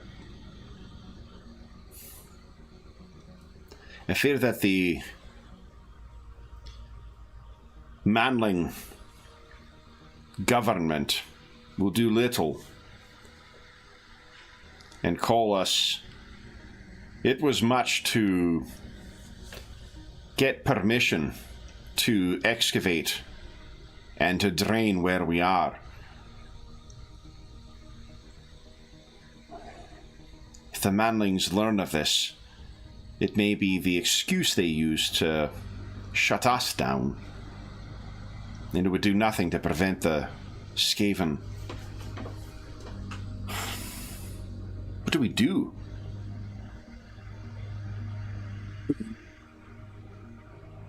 Well, we do need to confirm our conjecture, but stop them. What do you think Orhar's reaction will be? Concern, most definitely, but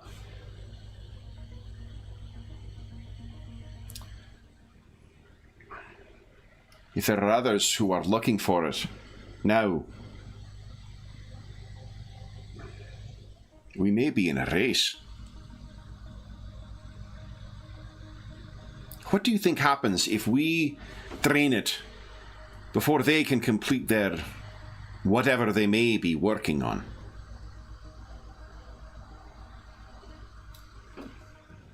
Do they continue their efforts? Or do they abandon it? We don't really know what they're doing, do we? If what we think is right and they're trying to get to things before we can, they may have to stop in order to stop us from going deeper. It may buy us time for the city if we can stop them.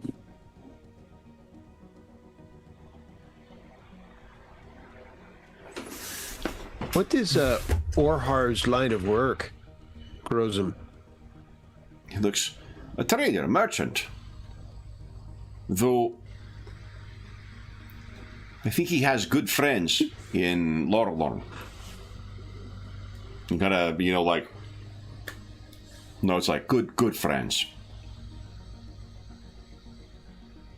And so, what is exactly his business plan with this, you think? So he's hoping to come across... He's hoping to come across enough to find to trade down there. Is that the... I don't think... He's a merchant by trade, but he's an elf by blood. I think this is a matter of pride for he and his people, and it's why he has such support from the local elves and from those in Lorelorn. So what I to guess, I Yeah. think that there is... His funds come from elven gold.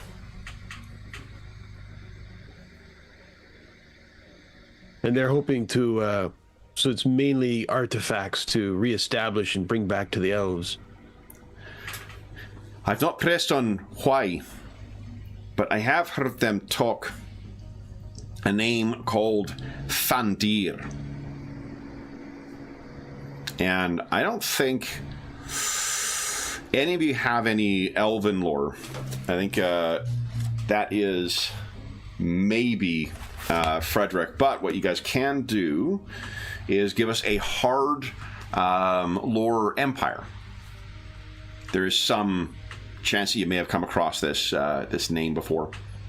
Don't have that. I think Katarina does. What do I have? Lore, Imperial lore. Yes, I do. So I'm rolling lore empire. Yeah, at minus hard, minus 20. Does anyone else have Empire lore? What about Nordland lore? Oh, wow. Right on the nose, nice. So once again, there's the message of it's exposition priestess. So the mention of the name Fandir, Katarina, I'm not sure why you necessarily would have come across this, but Lord Fandir was the last elven ruler of the colony here. That's when we played Ubersreich trivia Yeah. in the Trivia Bowl. So, like with the mention when what has happened, Grozum had mentioned that he overheard the name Fandir, but he wasn't sure what the context was. Katarina, you could say, well, that's Lord Fandir was the last elven ruler of or said to be the last elven ruler of the colony here.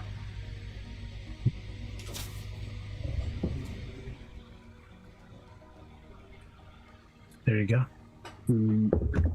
Interesting. Does that mean something to you, Talthar?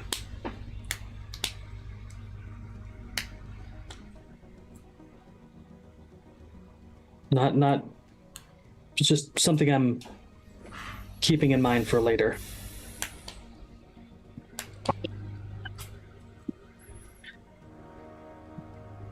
So Grozum, go ahead. Go ahead, Thognoth. You have to be concerned since they've tried to kill you once. You had any thoughts about that?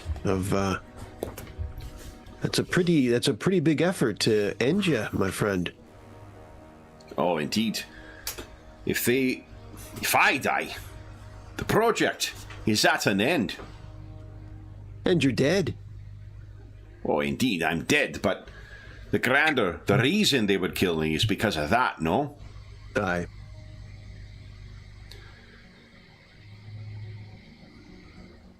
Yeah. Well, who else knows about the project and could continue it? Why don't you give us all your information just in case as a contingency, or give it to Thognoth? Oh, forgive me, young lady, but I was not aware that you attended the Dwarven Engineering School. No, but maybe Thognoth Thognoth took a couple many classes gifts. as Making elective. use of his brain is not one of them. harsh, and you know. Well, then maybe you should have a contingency, so just in case something does happen to you, the project continues. There are none with my training and expertise. Would that there were, they would have hired them, I think. While I was loath to work for an elf, I do not think they were eager to bring one of my kin on for this project. And thought not you would, his teasing notwithstanding, you're aware that he's, kind of the preeminent hydrological engineer in your, like, anywhere within Nordland. Yep.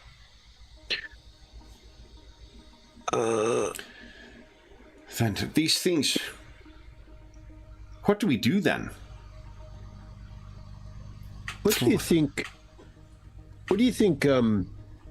So, Von Feelbad and Anderhart, how do you feel about those two that they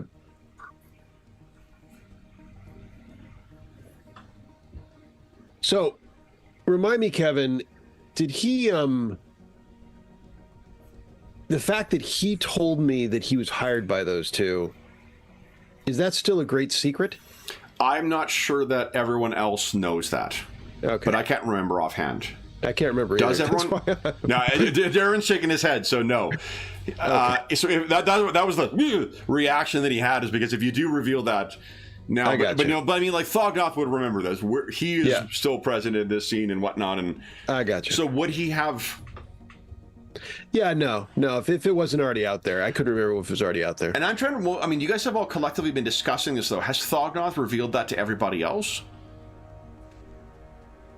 I think I thought I probably did, maybe not in his presence. So Thognoth may have shared that with everybody else, but he doesn't know that everyone knows about his. I think he shared it, but told us not to tell anyone. Basically. Gotcha. Yeah. Okay. So I weren't going to bring it up, but yeah, gotcha. Okay. Well, then he instead says, Grosum, do you think that Orhar would be interested in retaining our services to try to address this situation? Like, going down into the sewers, I am indeed interested in retrieving my axe, obviously, but this has gotten rather involved, my friend. For us to risk our lives down there, I wonder if he would be interested in employing us to address the situation.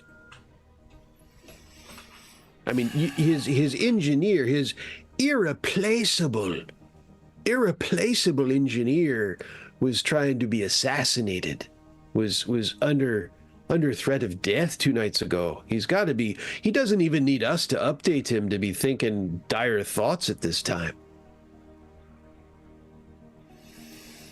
So perhaps, he needs a solution. And I wonder if he'd be interested in an answer. A possible answer. He would need... And I think I can... Whether he does or not, my safety I owe to you at present, and that is not something to go unrewarded. So he heads over to where he's left everything, grabs his coin purse, and sets out in front of each of you 3 gold crowns. And we'll make sure that Frederick has that added as well. Let me just add that to his character sheet for him. I think Thognoth looks at it and says, "Oh, well, I'd have saved you either way. I mean, it's kin. It's consider it a debt I should have redressed before setting out. Well, if you put it that way, I suppose. Oh yeah, boy, Frederick's sheet just does not want to load. Come on.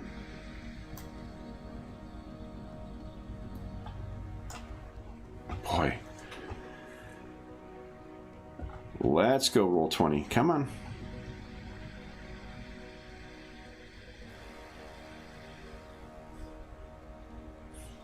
Come on. So That's like, oh good. Okay, we're in finally. Money is That's under like the more- combat tab, right? It is. Yeah, Okay, thanks. bottom leftish. Great. Okay. That's like more money than any of us have ever had. Yeah.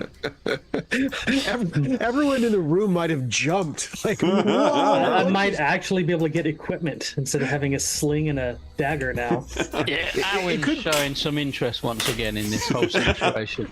It could be embarrassing. We might be falling over ourselves, like starving men in the desert, kind of a. Yeah. Whoa! What just happened? So then, Orhar will be arriving soon. Grozum says, will that be sufficient then? For now. I mean, we still be interested in what, if there's a larger, in what Orhar thinks about his project and keeping you alive. But yes, it is. To answer your question, yes. Then what do we do now? Hey? I mean, the most direct route is the sewers. I mean, one possibility is we consider how to go back down there. It's risky, but my axe is down there, and that's really our answers are down there probably. I need to recover though. Indeed. I'm a little tipsy too, I'll admit to you. Only you, but never I'll deny it if you ever question me about it. I deny nothing. Hey, maybe we could investigate the sewers nearer to the excavation site Oh. to see if there's any signs of these tunnels. I wouldn't think there would be, otherwise they'd have run across them there. Well, Has he? I asked Grozum, have you lost any of your people? No. Not through mishap, nor through malevolence. Then it's for sure somebody connected to you that set the Skaven on you, because otherwise these Skaven would have no reason to attack. Well, connected to me. Or knows you, which is what we assumed. It's just another point of confidence that we have that they are after you. Who's they? The Skaven. Right, but who's close to me that set? You think Orhar? No, I believe it's the wizard in one. Well, I don't know him from a hole in the ground. Well, he knows you somehow. I no doubt because of my fame. Aye, it's your fame. And your connection to the project. Indeed. You're irreplaceable. Indeed. I would, many of your people probably know where you stay, yes? I fear it's no secret. Okay. I would not call the elves my people, but it's certainly no secret among their number where I am staying. As you note, there's not many of the Khazalid in Oldenleeds. I was just hoping to narrow down a list of people that might serve as a contact to the wizard that we could further follow. Oh, I cannot help you there. What about that rat that you captured? What did happen to the rat? I don't know. Sean doesn't remember. What happened to the rat? It's still in the pot, I think. Yeah. I don't speak with animals, so.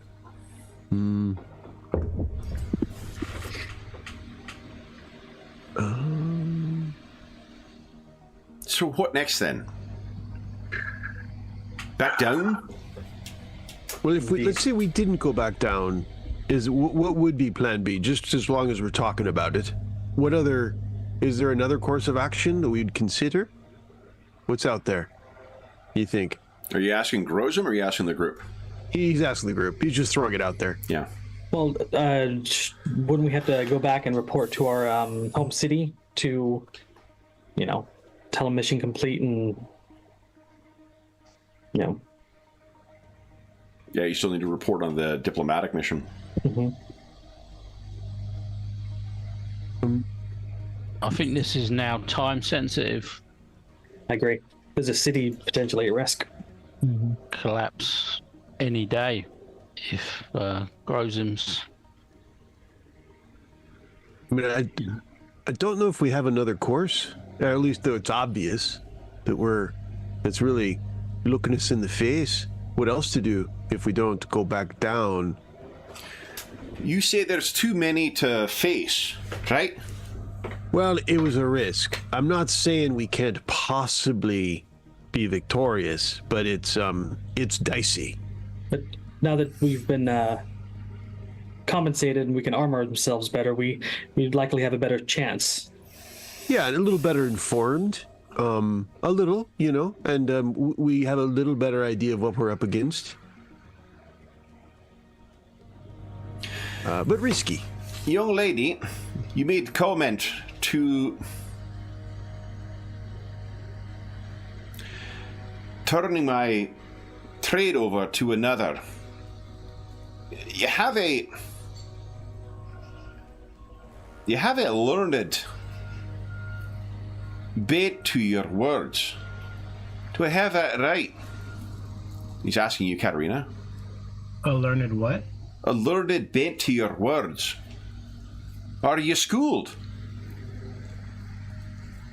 Trained at home, homeschooled, and then trained by the priest of Shalia. So can I read? Is that what you're asking? Are Yes. you lettered? Yes. Yes. And are you adept with a quill and parchment?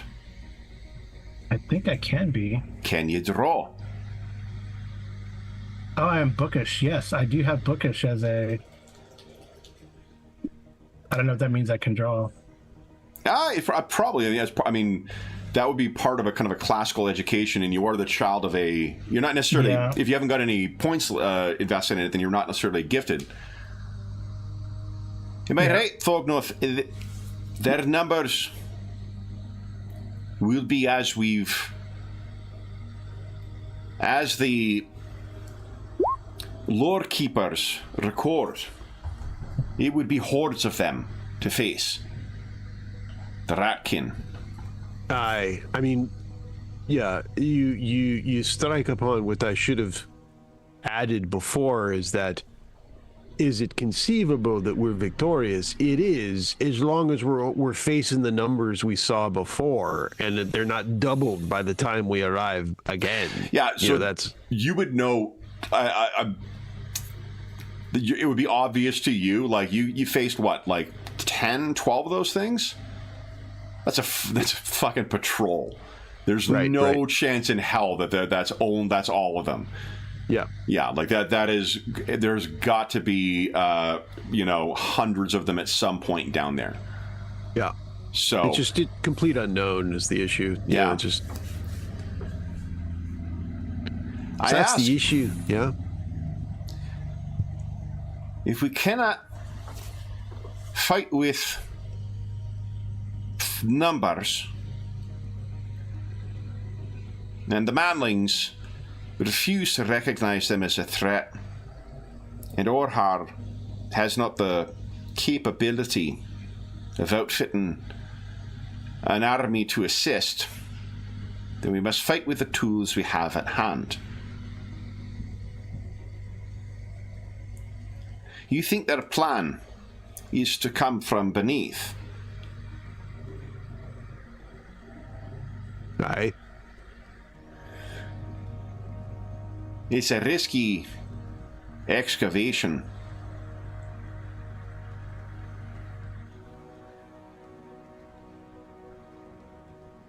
And it would take a true genius equipped with all the understandings of what lies beneath to safely drain such a thing.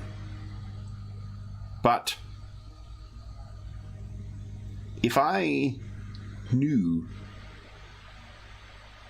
what they had excavated thus far, perhaps we could turn their plan against them.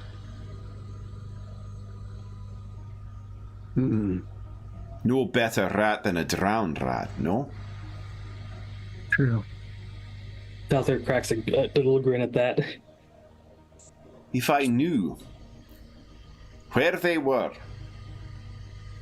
and what they had excavated to date, perhaps we could do something ourselves.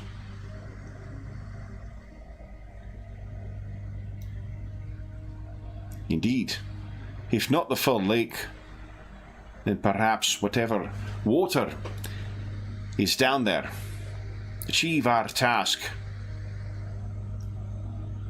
and thwart the foes.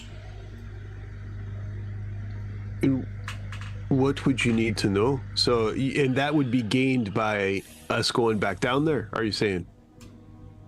If you could provide me with drawings and bearings for where their excavations are, where their tunnels, their encampment. They must have a construction crew like ours. They must have a work site like ours. Well, they have clearly assassins and other workers. They must have something, some construction down there as well. One cannot fight your way through stone. If I knew that, the proper measurements, I may be able to work with that.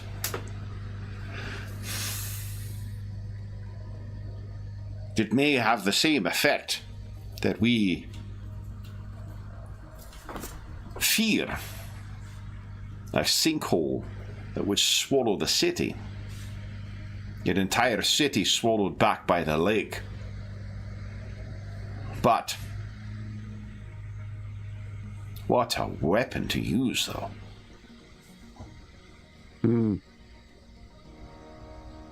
So the course of action is to ready ourselves and get back down there with to gather information for you. Then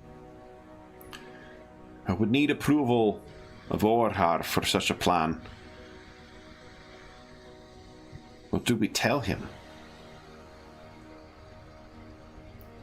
I expect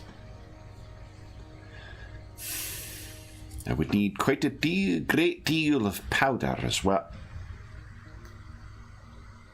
Or perhaps... He looks at you, Thognoth. Perhaps a wizard might be able to effect the change we require. Once I have that knowledge. If not, blasting powder. And there's a glint or gleam that goes to his eye. A few things more than that dwarves love than gold. One of those things is great big explosions.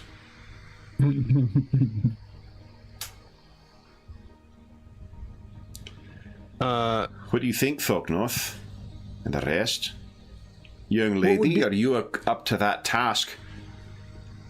Can you provide me the reconnoitered information so I might do the calculations on my end?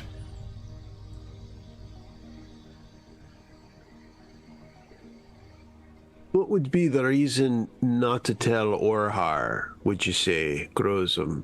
Like, what would he... It would seem like it's favorable that he would want a solution, given the amount of resources he's already sunk into the project, that he would want to address this. What do you think? I think if he was aware of the threat, he would be inclined to agree. But I may have allies to call on of whom Orhar would not approve.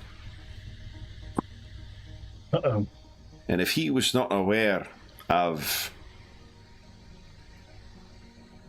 the threat and who we are relying on for assistance, either we would succeed in our task, or we destroy the city and all in it, and none is any the wiser. Could you give an idea on what the participation of the allies would be?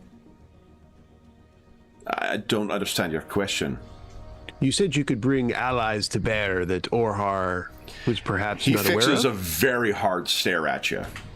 I mean, he brought it up. He's got some like the members. dwarves look as Like you said, Thognoth doesn't have a good brain. No, absolutely. No, that's... You need to spell it things makes, out. yeah, that he would... And he's right that he brought it up, but it doesn't change that he fixes you with a hard stare. Allies perhaps not need to be discussed at present. All right. All of you would be able to pick up on the hostility that suddenly Grozem is demonstrating. I think if the Orhar doesn't know, if the plan goes well, we let him know what we did, and we will be rewarded. If it goes badly, then we let him know the Skaven have caused chaos as we expected. Yes, I mean, it's... But Orhan may be less inclined to reward us if he does not know ahead of time. True. Well, but we'll get rewarded some way, I'm sure. then Master Grumbleshield would reward us, as he already has done, whether Orhar knows or not. Or, well, we'll all be Skaven slaves at some point. So, maybe trying to look slightly dramatic, he looks at Grozem. So you think it's more advantageous to not tell Orhar, for whatever reason, my friend, than to tell him? That's your opinion? At this point, at this juncture, what do we gain by letting the elf know? Not much. Well, it would increase the possibility of him being grateful for us being the solution if he found out ahead of time rather than after, but... Or he could be more upset that we got involved in the first place. You mean if we tell him ahead of time? Well, we saved we saved the life of his irreplaceable engineer. I mean... Well, all this did happen the moment that we came into town, so some people might think it'd be coincidence that all of a sudden we're here to solve a problem that just showed up when we got here. I don't know if they'd pay attention to us, but Could be. I think some would. It's possible, but I would think Orhar would be the least likely, only because faking this attack on his engineers seems unlikely. But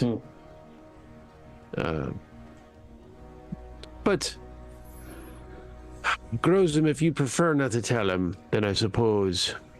I was just trying to figure out your reasoning, but that's fine. That's fine, my friend. Does my reasoning escape you? Well, You're trying to pad your wallet. That's the only reason you can give for why he should be told. Is there another reason? it's a good reason, my friend. Is there another reason? To tell him? Well, not unless he can offer resources towards the effort. I mean, I don't know. It's possible that he would to protect his significant. He throws his hands up and says, "I leave it to you. Then you make a decision." He seems still to be pretty flustered from you bringing up his things, and he says, "I'll have my servant tell me when he arrives," and he leaves the room, leaving you guys to talk among yourselves. Touch a nerve there, Thognoth? He seems upset. He brought it up. He's a fool sometimes. He's a little bit, he's emotional for a dwarf. Well, Talther picks up the gold crowns he picked up and says, I tend to take his side at the moment, and puts it in his little bag. Do you think he'll tell his other employees? Now that he's left the room, I'll bring it up. He might get another bodyguard. Employees or employers? Employers, should I say, yeah. Yeah. Could they throw any weight behind it in any way? Well, that's what I was trying to get at since he brought it up. He wants us to go along with his reasoning without really explaining his reasoning.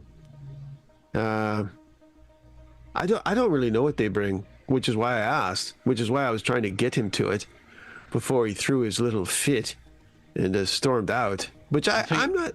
Huh? I think that's between dwarfs. Yeah, you should both talk to him yourself. You can tell Thought like that's very unlike him. Like he's there is in past conversations, he's typically the one who is kind of like bringing you back from the edge. This is very unlike him. Can I tell at all if it was an act? Like, was he, for example, hypothetically, if he's going to work, because he's already a dwarf that would work multiple angles. We know this. So he's already doing that. So is it possible he still wants to work these angles outside of our knowledge? And so this was kind of an act to just he doesn't want any more questions, because he's going to have a little hocus pocus going on here, with his other two friends, and he doesn't want us knowing either, because we might not know what we think of it. Something in this. Well, what do you think? So I'm just wondering do I think his emotional storming out was an act, or do I think it was legit? Am I able to? Can you read minds? No, but I can read, whether that was like, Oscar material. Why don't you give us a challenging intuition check? All right.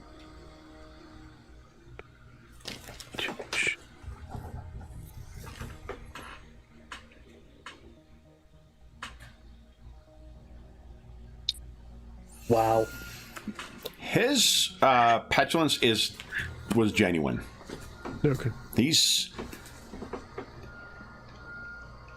It's unclear whether it is... He's highly agitated, I think, is what you could read right now, which is why he's short with you, which is why he stormed out. You haven't seen him pull this dwarven, like, "I'm so mad I'm leaving," thing since you've been here. He's been nothing but a gracious host. And his reaction after the assassination attempt was very contrite. Why do you think he's now in this state? Well, I think he's got too many fingers in the pie. So I think he's got too many fingers in the pie. I think he's got multiple masters, and this is going south. So he's staying cool with us, but he's got some problems here. He's first of all, he's got to stay alive. And if an elf or two outside, does that protect him from Skaven beneath? very questionable. Second of all, these two secondary employers he has that he's not supposed to have, they may not be pleased by this, and Orhar definitely wouldn't be pleased by this if he finds out that he's double dealing. So he's got, I think old Grozum has got a lot of pressure on him. Self-caused, significantly self-caused by his double dealing.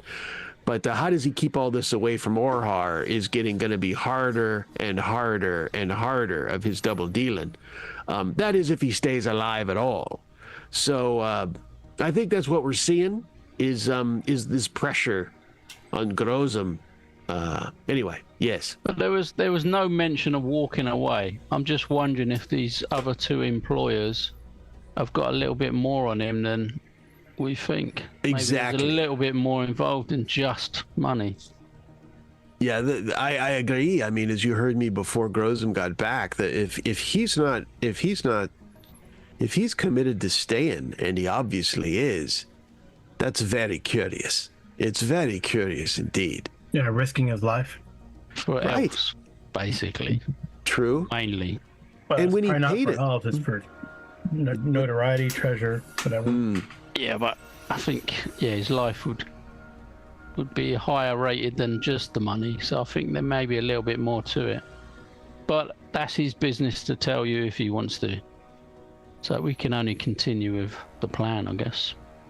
Try It's and not a find bad these tunnels. It's not a bad plan. I was hoping to be in on. I was hoping to actually be in on the decision making of it. That we would be, if he would act. He's the one that took us there. If he would actually go in on the reasoning of why his allies that he brought up in your presence was going to be a help. Hopefully, I was thinking he would just tell us what that was, so we could all make a group decision of whether telling Orhar is worth more than whatever his allies mysteriously may offer. But he wasn't willing to go there, and then threw his fit. I think it's the pressure that I just described, and I agree. I think we just go along. It seems worthwhile. We have gold in our pockets now for a change, and let's go get my axe. Yep. Well, So you have Orhar arriving as well shortly. Anything you guys wish to discuss about that meeting before he arrives? I mean, I don't know what we can even say. I feel like we're just going to be. There's not. I would be hesitate to given Pretend that you Grozum's pocket dialed? I suppose we can tell him that we're going to investigate the source of the attack on Grozum, and leave out the whole bigger conspiracy in mind. And just thought he should know because he's involved with the whole financing of it. That way we come back later and say, hey, we found a huge nest of them in Grozum, and this is our plan to take care of it. Yeah, Don't tell him everything, just the bare minimum, kind of. And I'm assuming that Grozum, I would think, given everything that's happened, including his fit, is going to lead the meeting. I mean, he doesn't want us to lead the meeting. I don't know why. In a sense, he would, given his sensitivities and all the steins he has in the air right now, trying to juggle. That I would think he'd want to lead it. He would not want to turn it over to us, who may slip up on his allies in question. So, We should probably let him take point. And yes. Did he say he was meeting with Orhar? he said to call him when Orhar got here, or notify him, right? Yeah, we did. So, if we come into if Orhar's presence, I think that's our plan. It's good to have talked about it ahead of time. Okay. yep. Well, so how about Thognoth go tell Grozum what we decided and have him be here when Orhar gets here? Yeah. Now, I'll go track down the emotional dwarf. Okay. So it is 2 flights of stairs up to get to his room, and you head to the far end of the hall. You knock on the door, and you can hear from inside, "What? Are you over your drama, my friend?" And I will have brought up a stein. Okay. So you, two signs in one hand. You open up the door and you can see he seems to have been furiously rearranging books in his thing, like kind of moving shit over in one place and moving shit over in another place. He's got two in his hand that he's trying to find a place for. He sees you come in. And he's still got that same flustered and angry look on his face. And he still has, it's seemingly a little bit of a head of steam up. He sees the steins. He just tosses the books down, comes over and begrudgingly takes one from you. Oh, you want one of these, do ya? Thanks. Well, that's good. Well, have you decided then what you wish to do? Yes. We're prepared to follow through in what we all discussed. We'll be reconnoitering towards the plan that you pitched. Good. Before you stormed out in a complete emotional fit, my friend. You got a lot of pressure on you. I know you do. You try to look like there's less, but I think there's more. You got some things hanging over you. Someone tried to kill you 2 nights ago. Give us a charm check at. This'll be easy. It would be very easy, but he is still a little pissed off, so it's down to easy. Pure dwarven charm. Smiles when I see a bunch of teeth. Oh, there we go. That. So he looks over at you and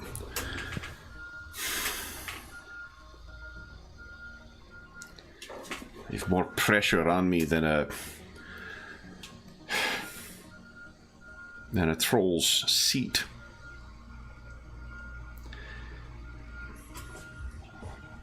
You've not been home in a while, I take it. No. There's been some mishaps.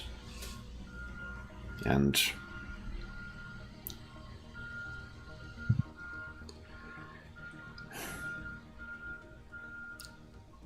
my fortunes are not what they have been in past Thugnoth. Nor am I thought of among those who know. I cannot find work no longer.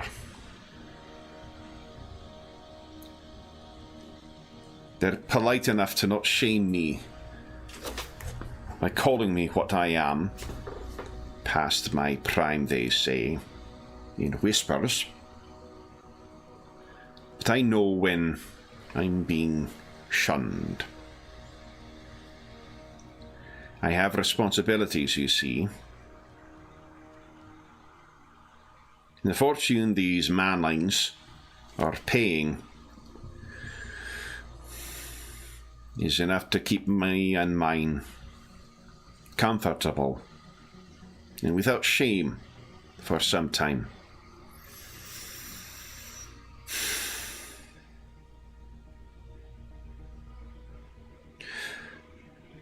I'd not take a job for manlings were their work among honest dwarfs. And I would never conceive of taking a job with elves. Were it not for the circumstances I find myself in now.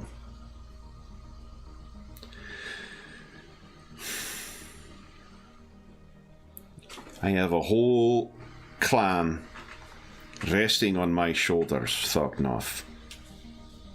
And the success of this, it's not just my fortune, it's theirs. And if I can parlay this into further work among the manlings, well, so be it. They always place a premium on dwarven work, at least those with a discerning eye.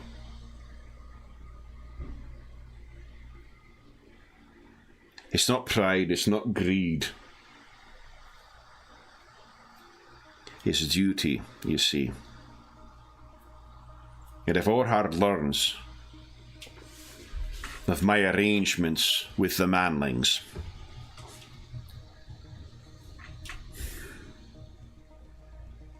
I didn't care if I ill thought of by those tree-loving sort after this is concluded. But I need their gold. And you can tell from your roll from before, Thoknoth, he's putting it on the like, oh, those bloody elves kind of thing. What he told you before about the respect he's grown to have of Orhar, that was genuine. And his putting on this, like, I wouldn't care what those elves think, he may be playing that up for your benefit. Because he may be ashamed as well to think of an elf as a acquaintance, or even, dare he say it, a friend.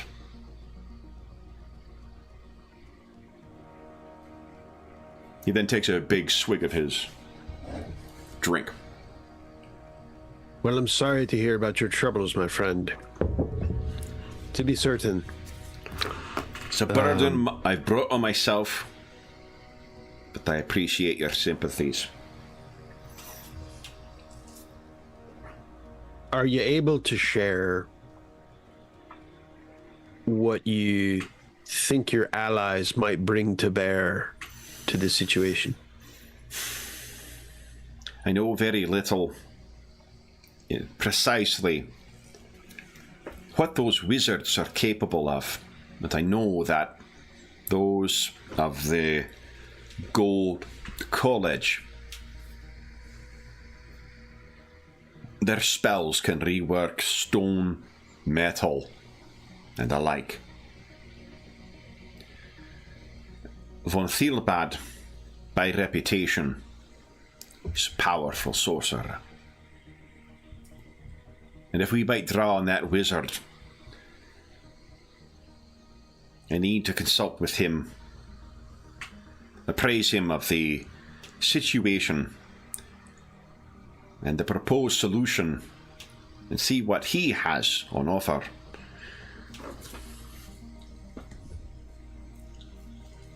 But there may be a way to effect this plan in a manner that is safe, does not destabilize the city, while also achieving Orhar's goals.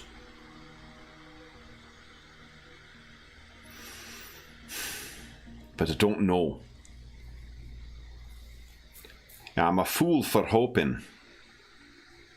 And what dwarf in his right mind puts faith in wizards and magic? And he swigs. Clearly, I'm not a dwarf in my right mind, though, am I? Well, you're under some pressures, my friend, and we'll work it out. We'll move forward. You meet with the wizard, and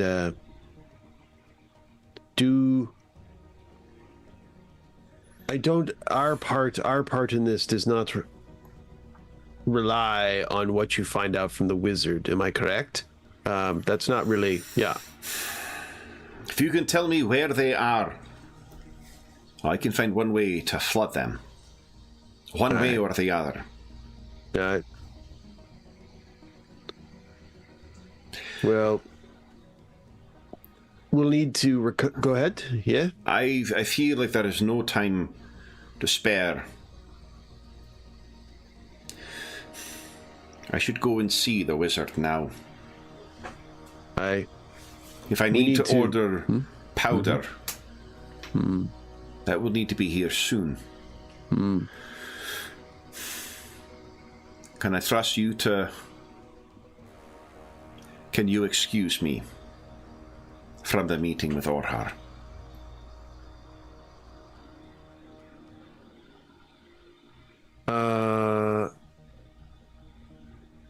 I'm certainly willing. I guess what we'll be telling Orhar is that we're that I'm helping my friend, my dwarven friend, look into who tried to kill him. Does that seem reasonable to you?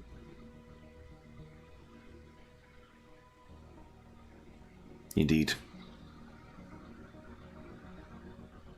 All right. And should I, anything else, since you won't be here, anything else that you want me to say to him or to bring up? I trust you would have a explanation for why you so urgently needed to see him.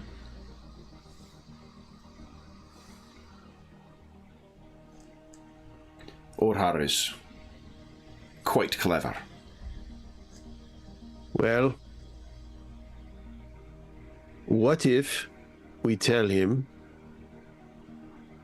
Does it cause a problem if we tell him that we ventured into the sewer because your attackers were as they were, and we ran into more of them?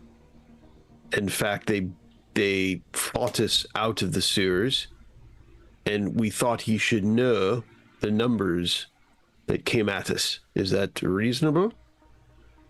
Have you brought up the connection? The elven wizard with these Skaven. Does he know of that yet?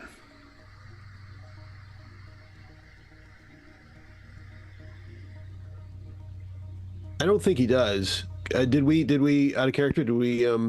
Yeah, I think we did.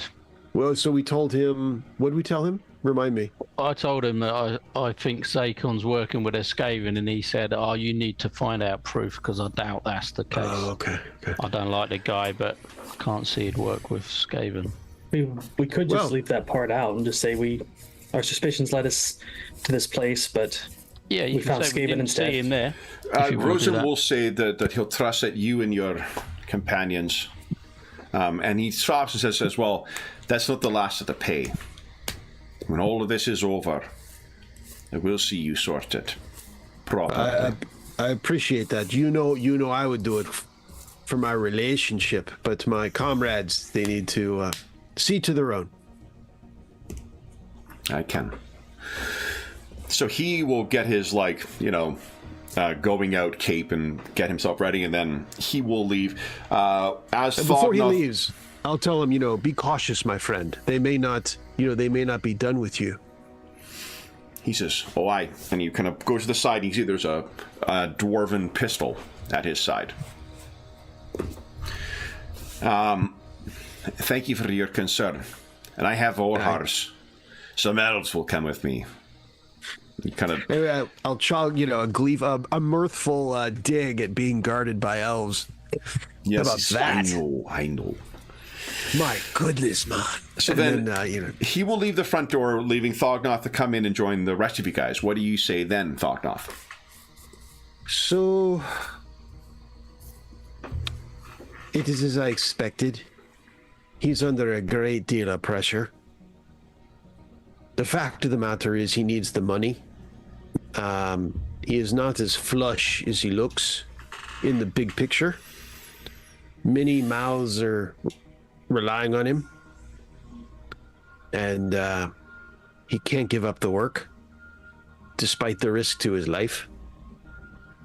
He told me that, so if Orhar finds out, he's cooked. He says, I asked him about his allies that he was so emotional about before, and he said that he needs to consult with the wizard. That's the purpose, that's the point, to talk with Von Feelbad. He needs the gold wizard's consultation for his plan, because the wizard's capable of, he thought of being of significant assistance in putting it into effect. And he's going to go talk to him, as well as possibly order a significant amount of black powder. And all of this would need to be done soon, so he's setting upon to do that immediately. Unfortunately, that leaves us to deal with Orhar ourselves. Even though he's the one with most at risk in that meeting, we're handling the meeting. and I proposed to him that we'd tell Orhar. I got Grozum's approval that we focus on the attempt on his life, which Orhar already knows about, and that we would, to explain the urgency of the meeting, we would probably tell him that we went underground to see about these creatures and were set upon by a great number, and that he needed to know because his operation is underground and he needed to know about it, and the ever increased risk against his irreplaceable engineer. And we'd focus on that. He cautioned me that Orhar is quite clever, so to be cautious in our tales.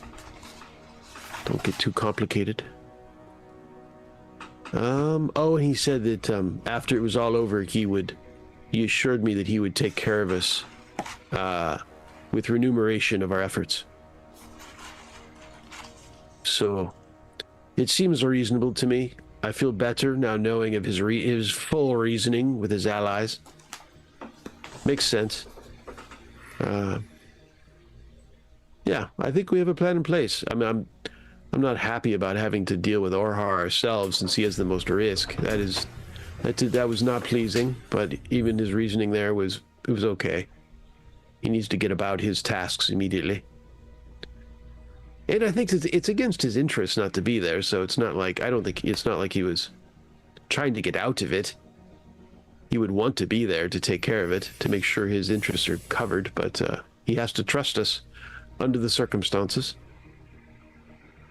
So, and I confirmed with him that we're not waiting on and relying on his meeting with the wizard. So that is separate from us. So we have our part. We deal with Orhar and then move on. We're not waiting on him, on Grozum and his tasks. So we get ready to go back down. We deal with Orhar and recuperate and get ready to go back down. And presumably indulge in a shopping montage. So, anything you guys have, any questions you have of Thognoth before Orhar arrives? I trust Thognoth told us what we needed to know. Yeah, I think that's probably good. Okay. Yep. Yeah, I really, it went surprisingly well, actually.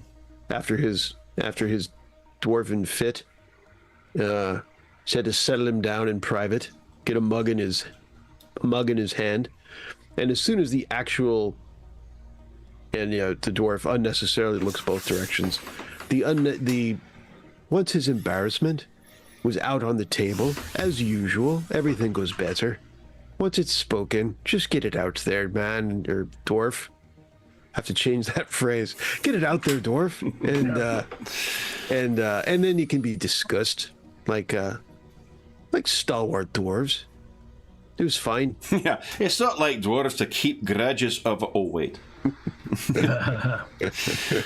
So you're telling us this is how we deal with you, Thognoth, when you get dramatic? I don't do any such thing.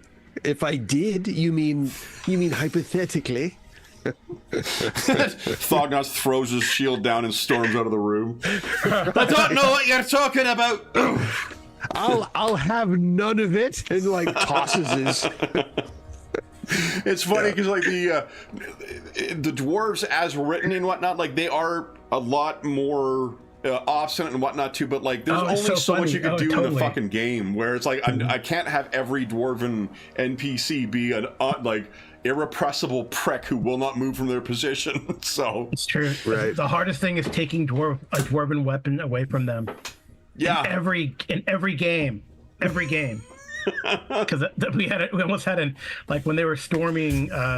Spoiler, sorry everyone who's listening. Spoiler for a particular module I won't name. Yeah. But when they were storming the Skaven base in Karak Skig, they were doing really well sneaking around, and then they got to this point where they had to bluff their way past some Skaven and pretending to be cultists, Yeah. And then the dwarf was, and they're saying, we got to have you as a prisoner, dwarf. There's no other way, right? and the dwarf's like, I'm not giving up my weapons. Like, and they're like, come on. Yeah. Yeah, and like for a PC playing their character that well, way that's absolutely legitimate. But just like on the DM side, it's fun. It's too much like throwing up barriers for for the sake of fidelity to the thing. So, hey, kudos for him for being obstinate till the last, until they go, you want to fight your way through thousands of Skaven? Exactly. Like, yes. Like, well, maybe, it's all yours, buddy. Go. You can have my weapon when it's buried in your skull. Right. Glorious doom. I'm going to listen to some Gotrek and Felix this afternoon. Nice. So then we have anything else you guys wish to do, but we're going to have to call it a session, unfortunately. Yeah. And we'll have the meeting with Orhar. Does anyone want to put any notes in for what you wish to deal with Orhar, or how you wish to approach it in chat before we call it a session, too? Yeah, we're definitely going to dance around any, whether Zakon is allied with the Skaven. Maybe we'll even put it like, oh, this poor elf is probably being coerced. He might be being coerced. Who knows? I mean, maybe the Skaven say, we're going to kill all your people unless we have your a relative of yours, or else, right? Yeah. Unless. So it's possible, right? Well, the Skaven are also very good at, just from what the dwarves would know, like, one of the reasons why manlings are so easily manipulated by them is because they think less of them. Skaven will happily, play up, oh, you're so smart, and try and flatter humans into thinking like, oh, well, I've got control over the situation, not realizing that the Skaven are the ones in charge the whole fucking time. Yeah, they definitely take advantage of surface dwellers' greed also. It's gold or precious, because they have access, right? Yeah. Or warpstone, right? For a mage. Yep. The lure of chaos. So they all think so it's easy to, and I mean, they're such small, seemingly lesser creatures. It's easy to think like, I've got, these fucking things are so stupid. I've got control of them. Yeah. Like, read the adventures are pretty amazing. They're like, what? They're doing what? What are they going to do? So, I was just reading up into the book about actually how hedge witches and wizards and stuff cast spells, and warp stones are very interesting towards the magic there. And I'm like, uh-oh. Yeah. Well, something we haven't brought up is somebody has a warpstone crafted. I should be rolling against corruption here and there when you remember. Yeah, you have rolled a corruption. I think you got one corruption so far. Yeah. But fortunately, I've been upping my toughness. Yeah. As part of my advances. So. All right. Then, anybody think we need to add anything else to that paragraph I put there? Basically, hey, these guys are a big threat. We need to address them, and they're connected to a threat on his life. So, what you can plan for as well is this is the size of a town. So when you're there are certain things, certain items we're going to have to roll for acquiring. If you have a list of what you want to get, we'll roll that out as well. We'll do any shopping you wish to do next session, and we'll do any bargaining and haggling that you guys wish to do. We'll do that next session as well. Anything else you wish to talk about in game before we make with the outro?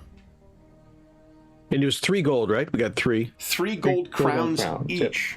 Yep. Nice. It's 20 silver to a gold, and then I think 242 a gold of the denarius or whatever. Yeah. Denarius. Yep. Yeah. So we don't look back.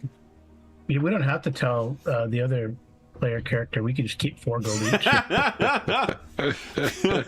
Oh, the priestess. There she is. Dang it, he's gonna watch this. All right, never mind. There she is. Well, it's a donation. Yeah, of course. There you go. Donation for healing. Yeah. Donation. Yeah, right, Talthar. Donation to the temple for healing and magic support. Oh, I'm fully intending on putting aside a portion of mine towards church support. Just in case your boss is watching this video. Your Manon priestess always watches, and he controls whether my miracles work or not. There you go. I'm going to take a pinch of salt and toss it in the sea, and just to make him saltier. Nice. All right. Anything else, guys, before we launch into our outro? Nada. Then, for those listening at home, thank you so much for joining us. As is always the case, if you have any comments, questions, or concerns regarding the session, the campaign, or the game we're playing, please don't hesitate to leave a comment in the comment section down below, and I will endeavor to reply in a timely fashion. There's also a link down below to the Dungeon Musings Discord server, where we have a channel dedicated to Warhammer games we run on the channel, which is a lot nowadays. We also have channels dedicated to most other campaigns we run on the channel, as well as things like finding a group or GM discussion, or the GM discussion. Actually, we're all taking part, or many of us are taking part in the RPG a day exercise on that. So if you want to take part in that, where everyone's posting on that channel every day for the month of August in 2024. There's also there's a really friendly and helpful and knowledgeable community over there. You are more than welcome to join us. There's also a link down below to our friends at Noble Knight Games. Noble Knight Games is the preeminent unionized retailer of hard-to-find and out-of-print RPGs in North America.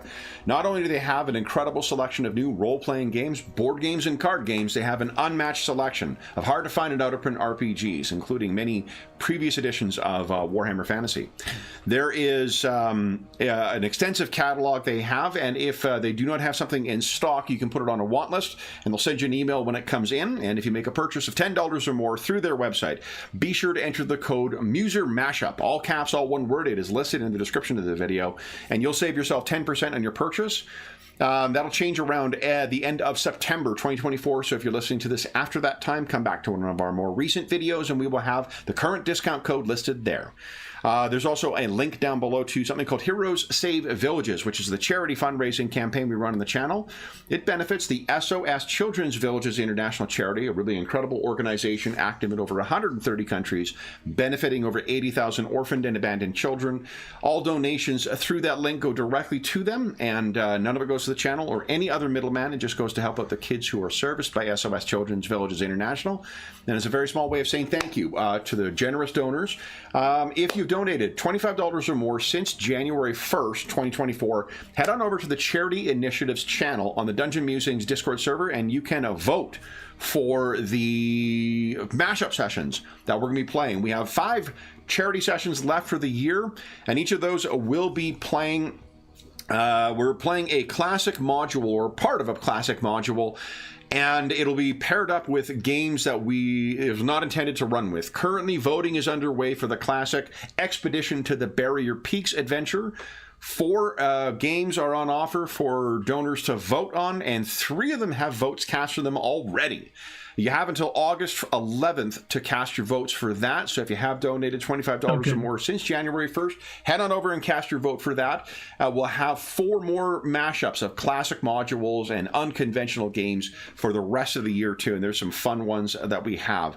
The last thing I will say is a huge thank you to our stalwart, grim and perilous heroes. So Darren, Carl, John, and Sean, thank you so much for joining me this morning, guys. This really felt like a good reorient, get yourself moving session, and some of my favorite types of things when we get to spend time in the grim and perilous world. We'll be back in 2 weeks' time. But until then, we hope that we gave you a few hours to take your mind off the troubles of our world and think about the troubles that our grim and perilous heroes are encountering. I mean, what's a sinkhole, consuming a city? Come on, guys. Nothing you haven't faced before. Fun. Yeah, and until then, for those listening at home, once again, thank you so much. And until we see you again, stay safe, stay healthy, and happy gaming.